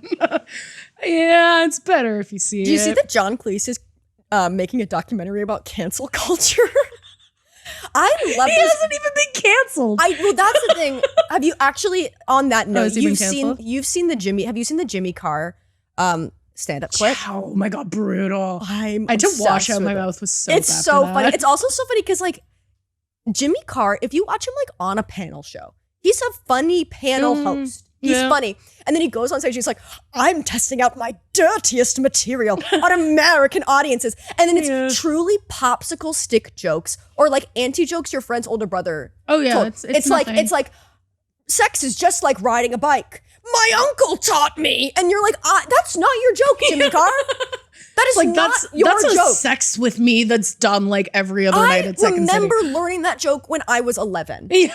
And it's also like the same thing of like everybody who's like, my jokes are so edgy. It's like no one not gets it. edgy in any way. Cause it was like a couple of jokes about 9/11 and a couple of jokes. Like it was not wasn't even like a joke. It was just like a reference to 9/11. Yeah. And it was also a Zayn leaving One Direction joke in the year of our Lord 2023. He's like, Zayn leaving One Direction was my 9/11 or whatever. Like what? What are you even talking about? Because I didn't care. And it's like, girl, it's 2023. He left when I was in high school. It's done and gone. But it's like people love to be like, I'm being so edgy. And I'm like, girl, everything that happened in this stand-up clip, like all the things you're referencing happened 20 years ago. It's not edgy. Like you're stupid. You're not talking about anything that anybody would possibly be triggered by. Also, when people are telling me like, have you seen the Jimmy Carr clip? In my mind, I thought it was Jimmy Page and I was so confused. I was like, well, what are we talking? What's Jimmy Page of Led Zeppelin What's doing he now? done? What's Jimmy Page doing? Sorry, I live in the 70s. My body's in 2023. You're so Daisy Jones in the 6. So Daisy Jones. I'm Karen Serco. Yeah, Karen Serco. Karen Serco. I'm I wear Billy Dunn. turtlenecks. I'm Billy Dunn. Baby, because baby, I'm self-destructive. Oh yeah. I'm self-destructive. I did drugs for 3 months on a tour, went to rehab, then never touched them again despite being an addict. I can't. He is so I cannot go back. Hot though. He's gorgeous. The guy, because he's the same guy who plays Finnick. And there's a thing where they take him out of the bell bottoms and the things because when he's coming home from rehab, he's just wearing a hoodie to show that he's been through it. Yeah. And when he's in normal clothes, I was like, it's the same thing where it's like they have like the strongest chins, and it's like if you look at any of these, you know who doesn't have a strong chin? Fucking Neil. Neil Young. He's got mutton chops. Yeah. And the stringiest hair. It's like there's a how does that Crosby, Stills, Nash song that's like what's that sound? Everybody look what's going down. Stop. You're not writing that song if you've got a strong chin. No, for sure. No. Absolutely not. No, there's a Neil Young mural near my work. Maybe I shouldn't dox myself, but like good luck finding it because I thought it was a caveman up until like a month ago when someone was like, yeah, the beautiful Neil Young mural is how I was like, I'm going to send you a photo, Carly. Please. Anyway, slap me with the next theory, Carl's. Yeah, do we want to dig into the ice pack theory or it's just like it's fine? Or whatever. Yeah, the whole thing is like something interesting. Go for it. No, the whole thing is just like there was a haze the night of the sinking, which would make things appear high. It would look higher than it was. That is true. So then, like, it might not have been an iceberg. It just might have been a pack of ice that looked taller than it was. Yeah. Who cares? But there's also that like photo of the ice. There's a photo of an iceberg that people say you can see like the Titanic paint on it, that it like chipped off. I don't know whether or not that's true though. And you know, like this, and it's one of those photos that's so old and so bad. You're like, you could tell me that this was like a close up of like a hand. Yeah, it's the equivalent to those like death portraits where it's just people taking a picture of a dead body. Yeah, exactly. And or it's like those, you know, when you watch like that old, like the first like video, whenever you're taking a film class, like this is the first video ever taken. Is everyone walking like so fast? It's like past the train and it's like, because like it's all fucked up. So it's like walking this fast. It's like, sure. Yeah, that's great. I'm sure they were so proud of that. No, awesome. That's great. Yeah, it's like, it's that to me is the equivalent of like, of when, who wrote Star Wars? George Lucas. Like when George Lucas redid all of the like original trilogy Star Wars with like awful CGI. And he's like, it looks awesome. And you're like, it looks so really, really bad. Please put it back. Oh, film history. Fucking cool. Somebody's top hat bobbing up and down. Who cares? Yeah. Nobody's like, this is the first painting that was ever created because it looks like shit. I also firmly believe that there was basically no good books until like 50 years ago. Yeah. People need to, like, you need to build up to it. No, even like, you can read like a really amazing book from the 1800s, and just because they had nothing else to do, it's just filled with nothing, you know? Yeah, like because there was no TV. No time management, you know? And it's like, you're supposed to like keep this book and read it for months and months and months. So it was like, oh my God. Like even I just finished A Tree Grows in Brooklyn. Yeah, okay. Which is like a beautiful book. But it was written in the 40s, and it was like, God, like some of these chapters, they'd just be like a random chapter from the guy who ran the saloon down the street. And I was like, why is this like, I get that it's beautiful and it adds to the story and like yada, yada, yada. But I'm like, at the end of it, I'm like, well, so this guy's just never going to come back as a narrator. Have you ever read Charles Dickens? It's fucking painful. Like, it's painful. Yeah. I had to read Great Expectations in grade 9. That's too early. Which is like evil. It's honestly like, what was the school board of the state of Maryland fucking thinking? Because it was awful. But Charles Dickens, his novels were they were serialized in newspapers. So they were published chapter by chapter. But he got paid for the word. So the amount of fucking, it's like he's trying to reach a word count with every sentence. Where it's insane. The sky was gray and the gray sky had lots of gray clouds and the haze of the gray sky over top of gray London. It was making us think of the gray clouds of yesteryear. And it's like, fuck, I will kill myself. Like, it is such a waste of time. And everybody's name is like Dingleby Hutchins. And they're just there to like represent some kind of cultural thing. Oh, yeah. They're all like an attitude of the 19th century. Absolutely. Yeah. They're like, and my name's Dingleby Hutchins, and I'm from Australia to talk about criminals in the time. And then they're never fucking heard from again. Yeah. Every woman is either 13 and hot or a hag. It's like 24. Yeah, and people, no, exactly. And people are like, you haven't lived until you've read, especially if you're a comedian, they're like, Dickens, the comic of his time. And I'm like, what? It's like when people say Mark Twain is like a humorist, and I'm like, guess things weren't funny then. His heart would stop if he saw John Mulaney, the comeback kid. They would be dead. Shane Gillis would kill them. John Mulaney. Shane Gillis could write Great Expectations. But Charles Dickens could never write an entire stand-up special of NFL jokes. He wishes. Shane Gillis is just tossing and turning. Oh no, why? Oh Christ. The energy, it's like we drank a bottle of wine before filming this. I fucking hate Charles Dickens. I mean, I will actually say A Christmas Carol is good. Christmas Carol, because it's the first time he fucking made himself only write 100 pages. Yeah, and it's great because I love the ghosts also. Yeah, the ghosts are fun. Jacob Marley. But again, talk about have chains like these. Have you watched the Muppets Christmas Carol? Yes. The best fucking movie in the entire world. I feel so seen by the Jacob Marley musical number because we used to have there's a show in Toronto that used to be musical improv, and I'm not a singer, so I would do a lot of kind of like sing talk, you know, like when an old man is singing in a musical and it's just like, and you're like, here we go. Yeah, exactly. So that was kind of what I was doing. 100 years. So there's like the Jacob Marley song is like, we're Marley and Marley and here we are today. Yeah, we're and I was like, that's fucking me. Yeah. Marley. That movie is so good. It's a banger. Okay. I know. I do love Christmas movies. I know. What's your favorite Christmas movie? Oh my God. That's really hard. Mine's Love Actually. I know, I was going to say. Because it's such a fun parody. I love Love Actually. I think it's great. But there's also when Emma Thompson goes into the room after Alan Rickman has cheated on her. And it's like Joni Mitchell singing like, moons and balloons and Ferris wheels. And she's like holding her mouth and crying. Oh, devastating. She clocked in that day. No, she really did. That one's also beautiful too, because it's just like, oh, it's so just like nice to think about. Like sometimes it's hard watching Christmas movies where everyone just has like an amazing Christmas. Yeah. So I'm like, give me a bag. That's why I love A Christmas Story too. Yeah. So I mean, Love Actually is fuck because you like have that scene and then it's also cut with that scene of that British guy who goes to like Michigan to fuck models. He's my favorite. And they're all like, we only have one bed, and our house is so hot that we all have to sleep naked. And he's like, and you kind of are expecting the like other shoe to drop, like some kind of like transphobic joke or something where it's like, you know what I mean? Like, he just gets he just fucks the models. He just fucks 3 models at the same time, then comes back to England like, jolly good time, love. I fucked a model. I fucked with 3 models. I am impressed from Love Action, and then we'll talk about the next conspiracy theory. This is Keira Knightley. When her husband's best friend was filming her wedding, and he was in love with her secretly, so he only filmed her. And she puts the VHS in the thing, and it's just different videos of her. And she goes, "They're all of me." The crazy thing too is that like she's like 17 in that movie. The age difference between her and the child, like he's like 14 and she's 17. It's insane. They're in high school at the same time, those two. Like that's nuts. And she's married and he's playing like 7. Yeah, that's nuts. But also sometimes I'm like, did she lie about her age?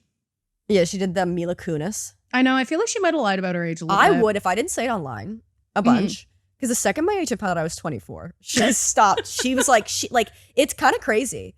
Like I didn't tell her my age, and then I told her my age, and she was like, "Okay, you're middle aged." And I was crazy. And I'm like, "Girl, if you didn't know my age, you would think like for TV specifically. I think I look my age. I know in life, but for TV, I look like a 17-year-old." It's so crazy because like as a teenager, I got told all the time, like, you look so old for your age. You look like you're 30. And now that I'm like a proper adult, people are like, you look like you're 14 years old. I think it's a vibe though too, because I think you dress trendy. Do I? Like I'm dressed like I'm going to a fucking. Well, not today. Wow. Never mind. But like I like my outfit. I didn't mean, it's not bad. It's timeless. Okay. It's giving Karen Circo. I don't care. Yeah, I know. It's actually, it's giving, like my it's Karen giving you're going to fall in love with your best friend, but then you're going to get an abortion and that's going to ruin your relationship. Classic me. Classic Karen. Classic Karen. Okay. I love the name Karen. I'm so sad. I know, it's been ruined by culture. I know, it's such a good name. I know. Good starty name for a girl. Starty name. Starty name. No Pope theory. Okay. So the no Pope theory, and the theory is like God sank the Titanic. I agree. Let's move on. Well, either way, if you believe in God, right? Yeah. Either way, you believe that God sank the Titanic. For sure. Do you know what I mean? For sure. Because if God has a plan for everybody. And that's what a fun thing to say in the face of a tragedy. Well, it's also like this is all a part of God's plan. God's plan. God's plan. Is a lot of things. The other thing I feel like whenever people are just like the God example, you know, like God, like that could be used, and you know that's probably what people were told. Like this is all part of like God's plan. Like God meant for this to happen. Yada yada yada yada. He's smiting us. He's smiting you, and then also like it was also probably said the other way, being like, oh, like how could God forsake us? Like God did this to punish you. It's not crazy. God's dead and we killed him. God's probably mad because he's been scapegoated for every issue for 1,000 years. You know? Yeah, I mean honestly, probably God's mad now because no one believes in him. Like in the past 80 years. It's actually crazy like how nobody has a worse approval rating. Not even like, I feel like not even Biden. if you go back like not that far, like to the 80s and 70s, like so many more people were religious. Well, like you're reading that Patti Smith book. She's like, and I loved God. And I was like, you? Yeah. Well, because I feel like God just meant something different. Well, yeah, then, now you know what I mean? We have like such a regrowth of like, or like a rebirth of like kind of like paganism a little bit more and like spirituality. Well, do you ever meet someone and you're kind of like low key in an unoffensive way? I feel like you would benefit from having some religion in your life. Definitely. I think most people can. Like, I feel like the second that I engaged more with just like reading about older religions that believed more in like the earth. Yeah. Even if I don't necessarily engage with all of it, the belief that something is greater than yourself, I think is something that a lot of people need to engage with. It put things into perspective for yourself too, right? Like, yeah, I was like, oh, me getting a JFL credit isn't the most important thing in the entire world. Yeah, it's actually because all the leaves follow the same pattern of the vines. Yeah, like, of course I believe in magic. The sun rises and sets every day, and it doesn't have to. Yeah, exactly. Like, it could just never rise again, and we could all die. Yeah. And yet, it comes back It comes every back morning. in a pattern, you know what I mean? Like, it's all cyclical. No, I like also just like in terms of like sometimes you meet adults especially who are just like, I really, really struggle to make friends. And I'm like, I feel like you would just go to the church. Like go to like a chill church and join a church with like a group. lesbian priest. Yeah, exactly. I'm like, there's nothing cooler than like, a lesbian priest. Our God is an awesome God. We are I don't children. really know a lot of. I used to, because Children of the the school that I light. went to in America was like a Protestant school, very random. Oh, okay. Just because it was like the Traitor. one that was around. I know, honestly. Yeah, like I have no idea why, but we learned a bit of like. I feel like I used to know hymns, and now I don't know fucking anything. I know. I feel like I know them if you start singing them, but like I never Yes. come up except for Children of the Light, which is a banger. I don't know that one. We are children, children of the light. We are shining in the darkness of the light. I sometimes make Reese sing "Oh Danny Boy" to me, and then I genuinely cry. Like that song has such an effect on me. It really does. I It's feel like so we're beautiful. missing just like folk. I know. I songs. agree. Like sometimes I'm just like, Danny boy. there's nothing worse than being like at a party where everyone starts singing musical theater songs where I'm like, this actually wouldn't be too bad if we all knew like a folk song and we're singing Yes. it together. And like that could be a vibe. I think that's very But instead true. it's like, waving through the window. It's like Whoa. 17 drunk twinks. Yeah, they're screaming. like, God, I swore there was an angel who could hear me through the wall as I cried out like in Latin. This is so not life at all. Help me out of this nightmare until I heard myself a call. The amount of songs, musical theater I'm songs. getting concerned. It's so funny that you're like, there's nothing worse than when people break out into musical theater. Cut back to like 30 minutes Mama ago. who bore me. Mama who gave me. Poor Rob's gonna have to edit this sad episode. Sorry, Rob. Hope you have a free week. Oh, Danny boy, the pipes are calling. I like the part beautiful. where it's like, spring is gone or something like that. The leaves are changing, and I'm like, fuck. I know. That always hits. Whenever someone like talks too much about the season changing, I'm like, I cannot take this poem. No, exactly. I'm It's like gonna- nothing I'm just- affects me more. I know. I'm like, I can't. The passage of time. That or yeah, I feel like we need to engage more. There's a lot of those like Irish folk songs that are like, Yeah. there's a guy, I think we talked about this. Like, there's a guy on TikTok who like makes them up. And it's like, my wife and children perished. Poor me. Poor me. I lost all of my money. Poor me. Poor me. They threw me in the clink. Poor me. Poor me. Poor me. Poor me. Pour me another drink. Or stuff like that. Like he makes them up and he's so good at them. Incredible. And I hate to reference a TikTok. I do think it's the end of culture.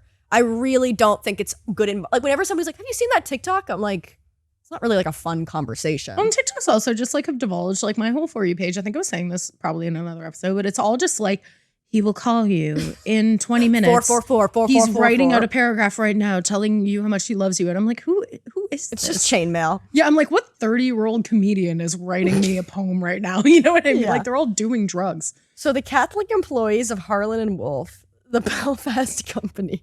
I'm listening. Okay. So the Belfast company that built the Titanic, it's an Irish ship. Yeah. They were concerned that the ship's numbers on the side backwards spelt no pope. Oh. So the numbers were okay. 390904, which backwards is 40, no. Oh, no pope. 9093, no pope, which is bad because the pope is Awesome. good. Famously a great guy. Gotta be one of our top 10 pedophiles. Top 10 pedophiles. He's winning the pedophile Olympics. Well, Michael Jackson has some good songs. Top 10 pedophile. Roman Polanski, the Pope, Michael Jackson. Ooh. Woody Allen. Woody Allen. Woody Allen's a really good pedophile because he's figured out kind of a loophole where none of us are happy about it, but the victim isn't going to press charges because she's married to him. I feel like if you would rob a bank and then you married the bank. It's like, you can't say anything now.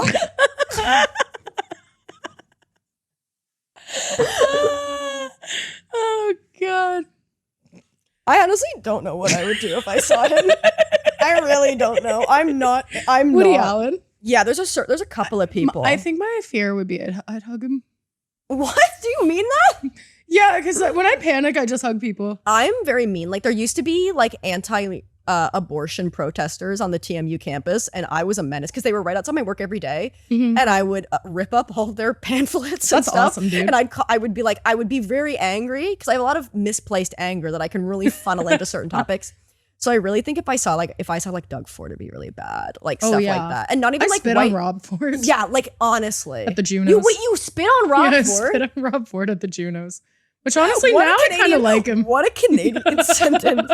Yeah, I spit on Rob Ford at the Junos. Yeah, the Canadian Music Awards. Honestly, if you're going to be the worst mayor of all time, at least be photographed smoking crack. He's actually so funny. Like, looking back at that video where he's just like, I have enough to eat at home. I did not eat her pussy.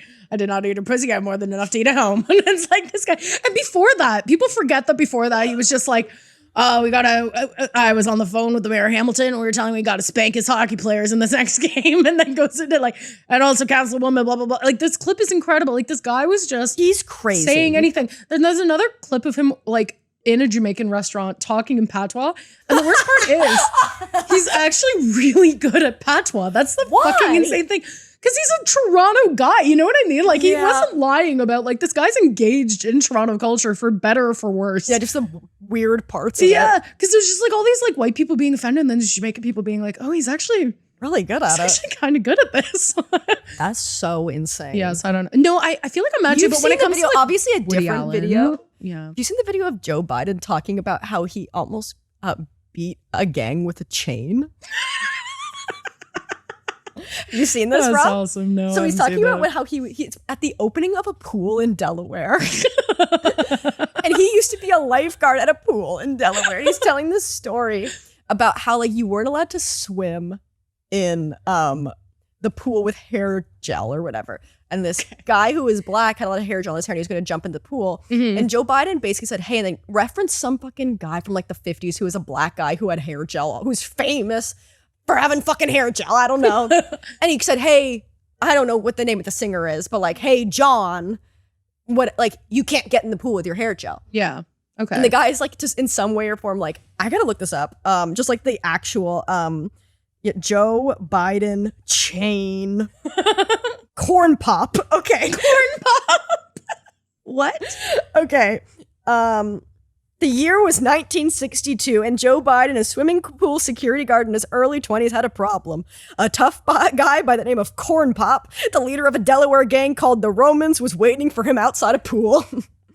Oh my God. Cornpop was a bad dude who ran with a bunch of bad boys and was armed with a straight razor backed by other gang members. He was threatening to cut Joe Biden. In Delaware. Instead of calling the police, Biden met Cornpop and his cronies after arming himself with a 6-foot chain. And after the standoff, Cornpop backed down. So this was just like a 17-minute story he told at the press opening for a pool in Delaware about how he brought a chain. I forgot that his name was Cornpop. Oh man. Dude, politicians are awesome. They can just say anything. Awesome. Literally just say anything. And I will say, Donald Trump, bad guy. There's an awesome clip when he's in the debate with Hillary Clinton where she calls him a puppet and he just goes, no puppet, you're the puppet. And I say that every day of my life. Like, if I ever reference being like, yeah, it was like a puppet show, no puppet, you're the puppet. If anybody ever says puppet to me, I would be like, no puppet, you're the puppet.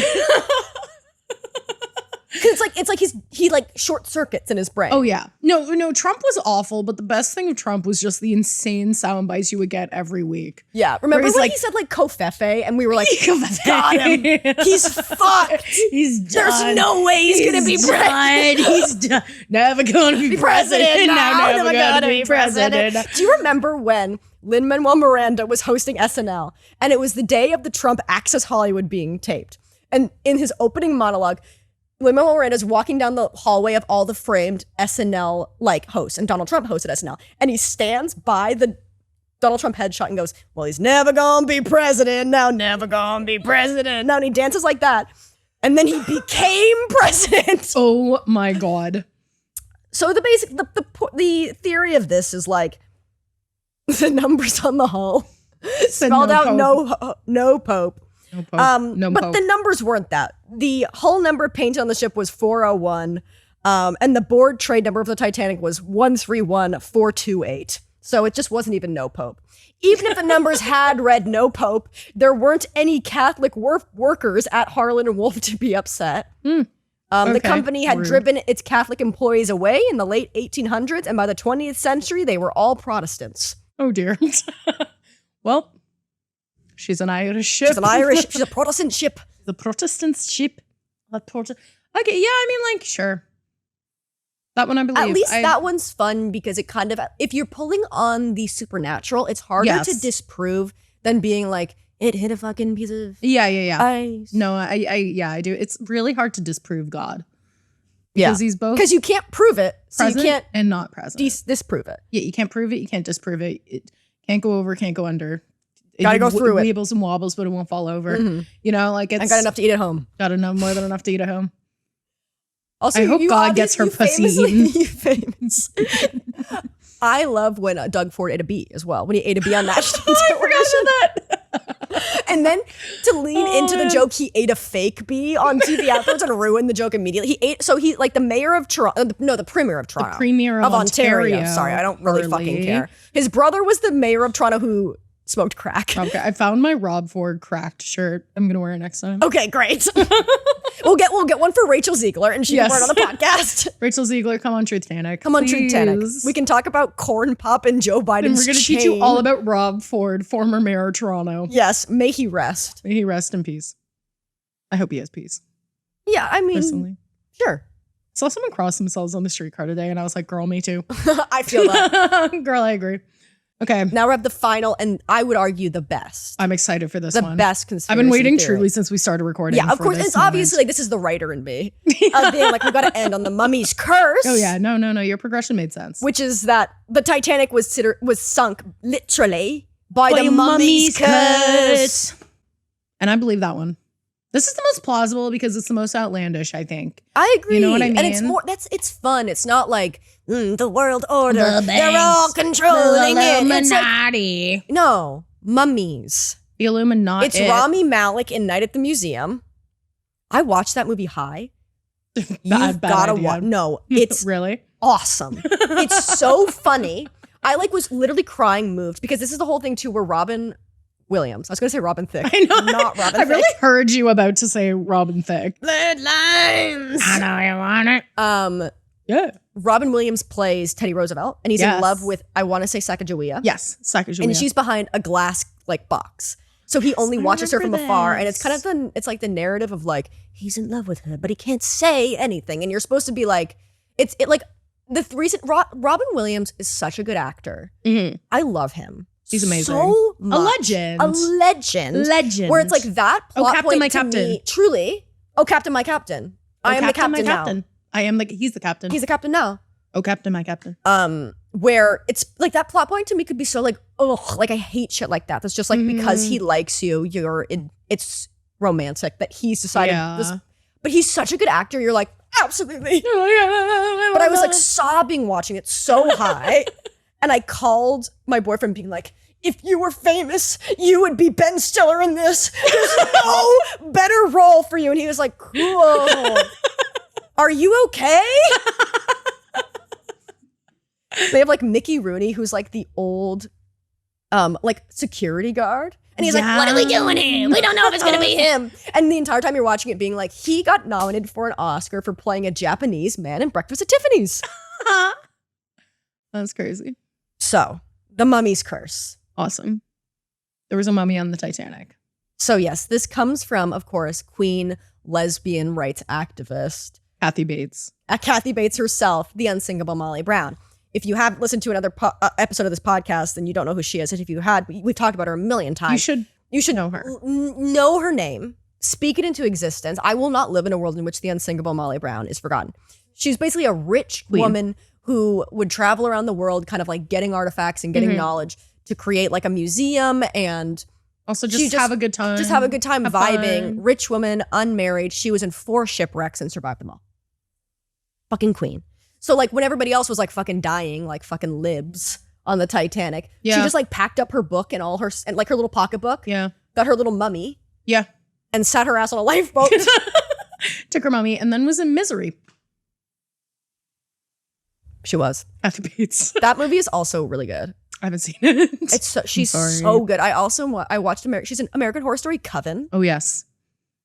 Incredible. It's her and Sigourney Weaver, I want to say. Shut the fuck up. That's such a good casting. Who played Precious? Gabourey Sidibe? Yeah, so I said a different name entirely. That you said Sigourney Weaver for Gabourey Sidibe. I think. Are you good? I think reading Sidibe. Don't try and justify it.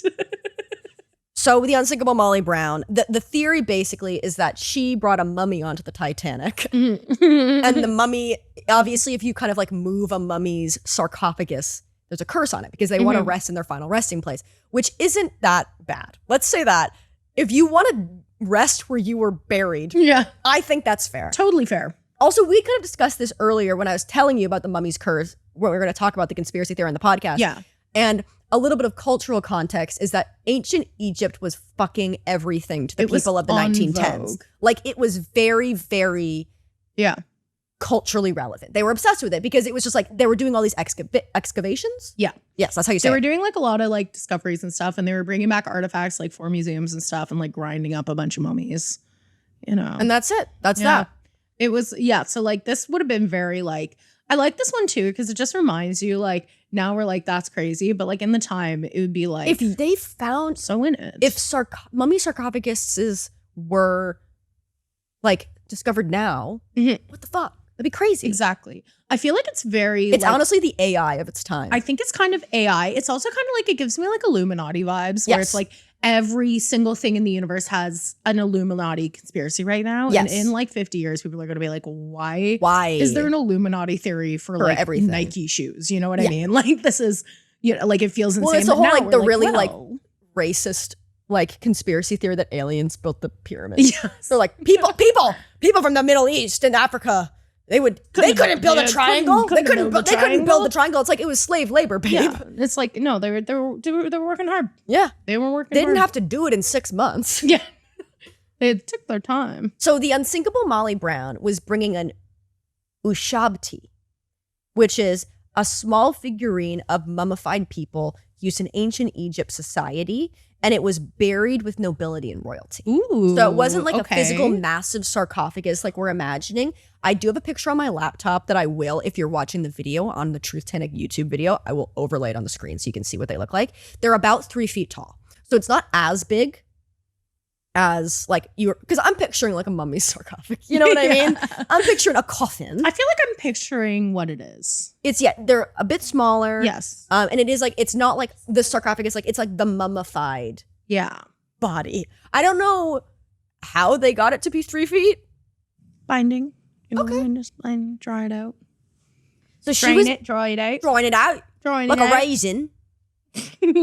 We've lost our minds. This is the best thing I've ever created. Yeah, for sure. Like I want this to be, I'm going to make physical copies of this and bury it in the earth so that 500 years from now, scientists can find this shit. So she was bringing these back with her from presumably Egypt, but like, who knows? Who knows at this point? Obviously you're knows? Expecting me to like do the research in that way. She got them. Yeah. She's bringing them back with her to donate to the Denver Museum. That's crazy. Denver does not deserve No, because you know the final resting place is got to be Denver, Colorado. It's got to be where South Park is set. Oh, God. Do a Cartman impression. Can you do a Cartman impression? Hey, I'm Cartman. Oh, my God. They killed Kenny. Oh, my God. They killed Kenny. That's really good. Is that good, Cartman? Yeah. Oh, my God. They killed Kenny. That's really good. You're fucking with me. No. Is that good? Okay. It's good. Rob's nodding. Yeah. Okay. Guys, I'm going to be whipping out my Cartman impression from now on. I regret that. I really regret that. You do the Kenny. Kenny. Sure. Okay. Putting the hat back. Okay, so in my notes, right. In the notes, it says how she got these figurines is unclear. Surely some kind of stealing from a country, from a culture that had its own rich history of artifacts. That's very like coded in old people language where it's like it's unclear. It's like so it was sounds like stolen. It's theft. It's theft, babe. It's theft. It's unclear how I got this eyeshadow from Sephora at 15 years old. We can't know for sure. Yeah, we can never know. It's unclear why I'm not allowed within 40 feet of the Shoppers Drug Town Mart. Center's Shoppers Drug Mart. Yes. Yeah, it's unclear how I came into the possession of all these apples from Loblaws. It's unclear how I have all the fancy cheese that they sell at Farm Boy. It's unclear. We don't know for sure. We just don't know for sure how I got this in-package Maybelline Lash Blast mascara. It's unclear. It's unclear why I have 14 Essie nail polishes from the year 2017. It's unclear. We'll never know. We'll never know. It wasn't. We don't know if it was theft for sure. So she brought them with her up on deck and boarded the lifeboat with these mummies. Lifeboat, riding on that one. Riding on.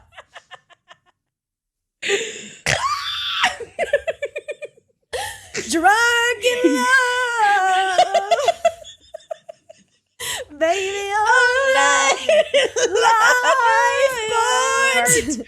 So she brought them on the lifeboat. Okay. Did I write lifeboat, or I'm like looking for an excuse? Hour 3 of recording this episode. But that's where the content you have to get through you got to get to the delusions, and that's where you get the good shit.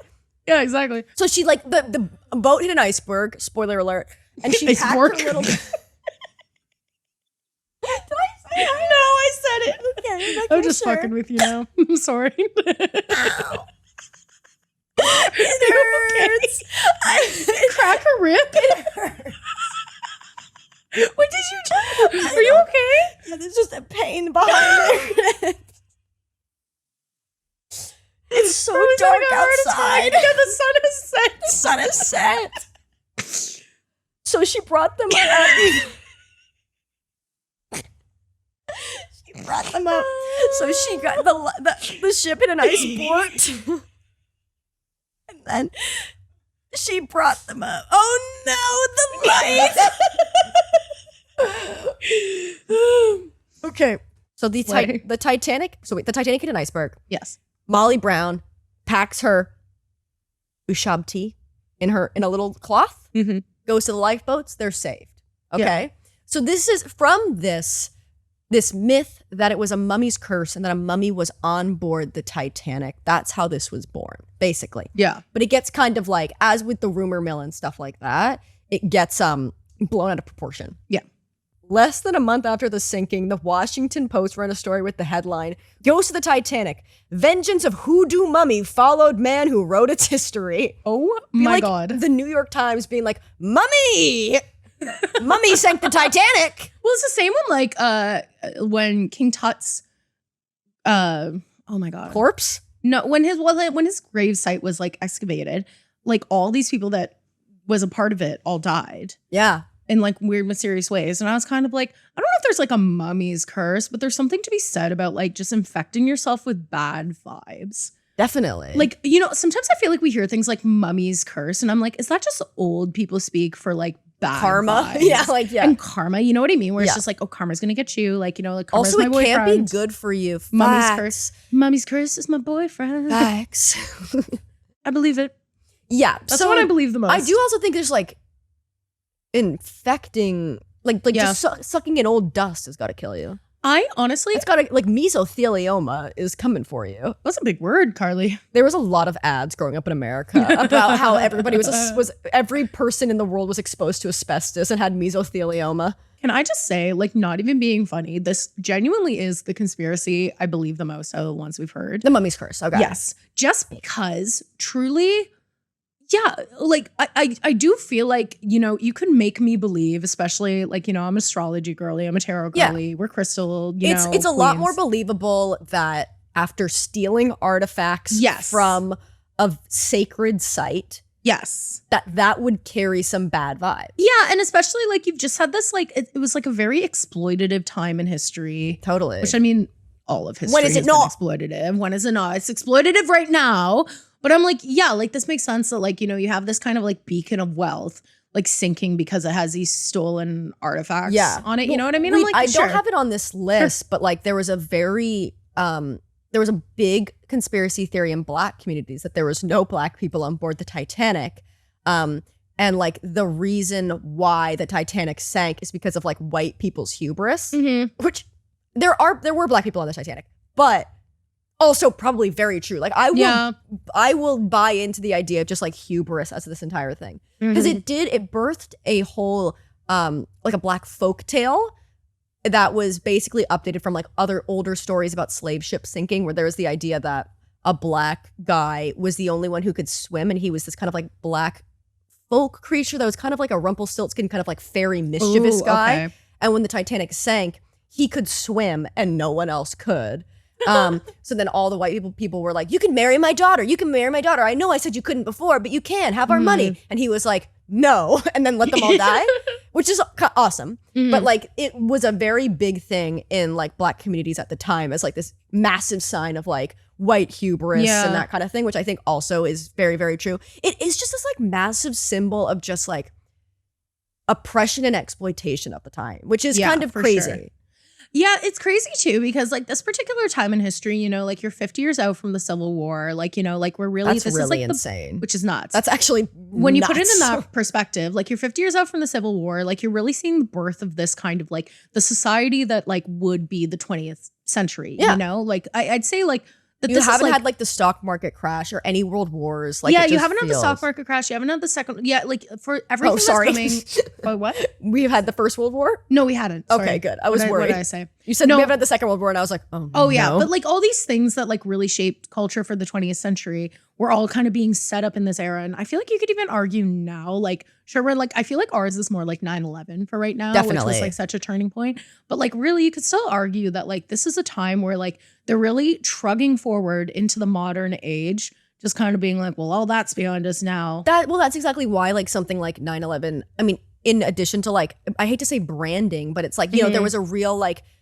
almost like propaganda machine behind like never forget, like how like the Twin Tower attack became 9/11. It's like a very interesting thing to kind of look at. Yeah. But like the main reason it's been so historicized is because like it was coming on the heels of a time in which like it felt like we were untouchable. I mean, and we're in Canada right now, but still like the States was like, well, it's never going to happen here. We can do it to other places, but it's not going to happen here, which is why like it's really like, it's actually really interesting to watch Friends like after the Twin Tower like attack, because like before it really like is like representative of this like young people, mass amounts of wealth, no war inside, like there's no hardship. It's like this is what happens when young people are gifted like mass economic growth with no like cultural weight to carry. Yeah. And then to watch that come crashing down on a show is kind of wild. So it feels like that, it is like very akin, like you can really compare the two of like these massive events become so historicized because it's like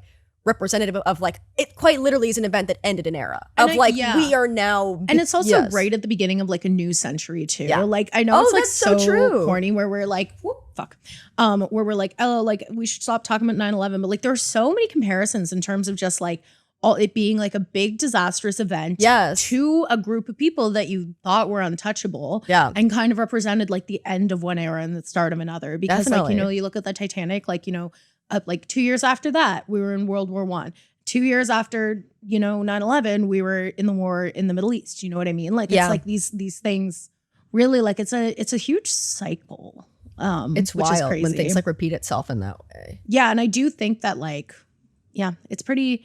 I think the 9/11 was more of like a direct attack. Obviously, I mean, like I don't think obviously. I don't think that is fact. It's interesting that the mummy's curse is the reason 9/11 happened, though. A mummy was at the helm of those planes. I mean, has anyone investigated whether or not there was a mummy? Okay, I just want to say one more thing specifically about the mummy theory, because there's a interesting little layer as to how it got like on the front page of the Washington Post and all that stuff. Because there was technically no real mummy on board. Like there was mummified figurines, but not a mummy. Yeah. And it was because on board of the Titanic, William Stead was a British editor. And he subscribed to like 20th century spiritualism, which was a lot like a subset of people. Again, it's like spiritualism as we know it today, like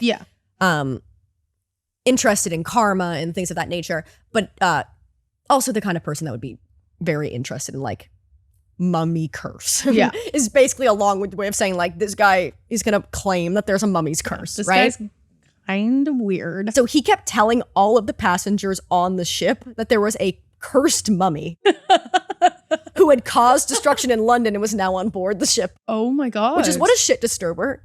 It's like, if you don't have anything nice to say, don't say anything nice at all. That's like something I tell my sister to freak her out. There's a cursed mummy. There's a curse. Yeah.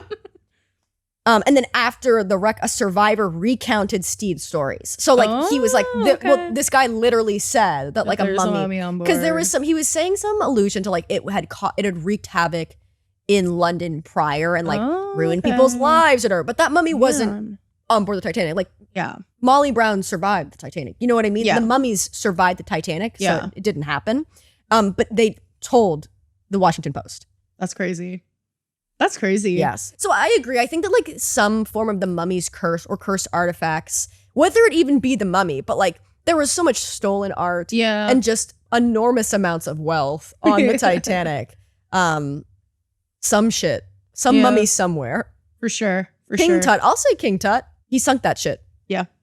I believe it. Should we make the tragedy about us? Yeah, let's do it. You know what time it is? It's time to Let's make this tragedy about us. It's time to let's make this tragedy about us. Like, that's not what we've been doing this whole time.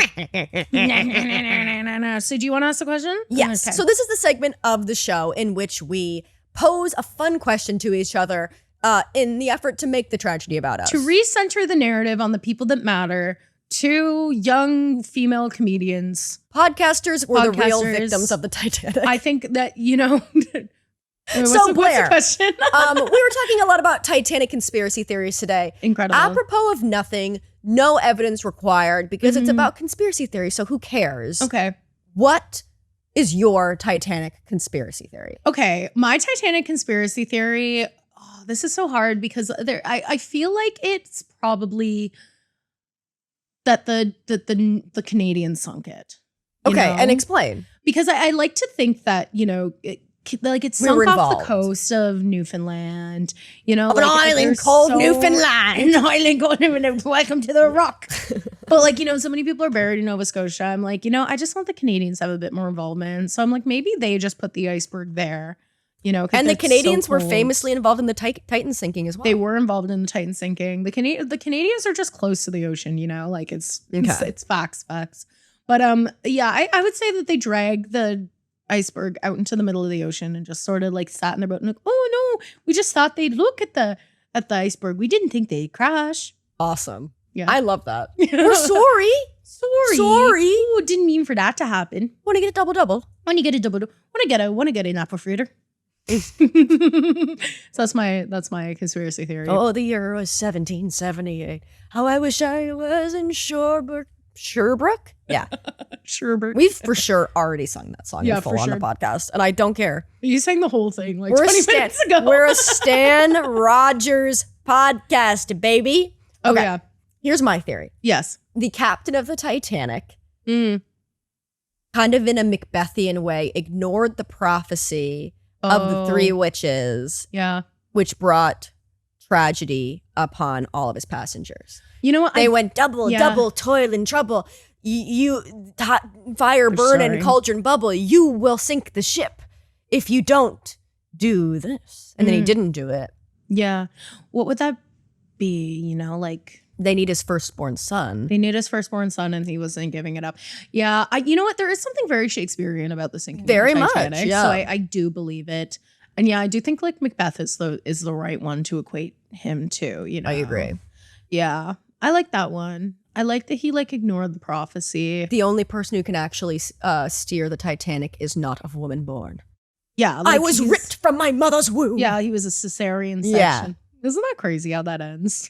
It's so crazy how that ends. It's also like Lord of the Rings does it so much better. Because it's like, no man can kill me. And she goes, I am no man, or whatever. It's like way better than being like, by the way, if you're born by C-section, you're not born from a woman. Yeah. Sorry, you're ripped. Don't make the rules. You're ripped from a womb. Don't make the rules. If you tell me the day you were born and then I find out you were a fucking C-section, I'm going to say, you mean the day you were ripped out of your mother's womb? Untimely from your mother's womb. Untimely from your mother's womb. Yeah, so I guess my theory is that the captain of the Titanic, he was walking to captain the Titanic, and he came across 3 witches going double doyle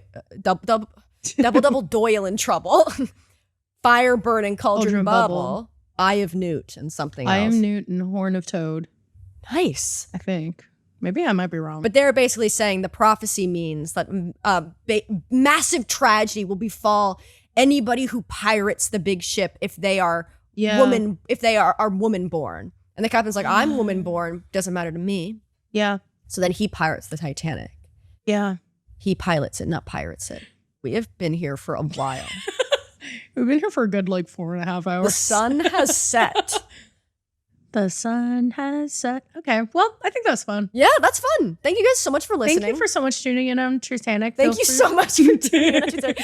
I have been Carley. I've been Blair. If you have any questions, feedback, pitches, or just thoughts, send us a letter at truthtanic@gmail.com. Or send us a letter to our home addresses available freely on the internet. Just tape the letter to the Neil Young mural, and Blair will pick it up on her way to work. Pick it up. If you want to leave us, just tape, anything to the bottom of the Neil Young mural. Of the Neil Young mural. And we'll go find it. Oh, you're broken. Thank you guys so much. I love you. Have a great night. Thank you. Bye.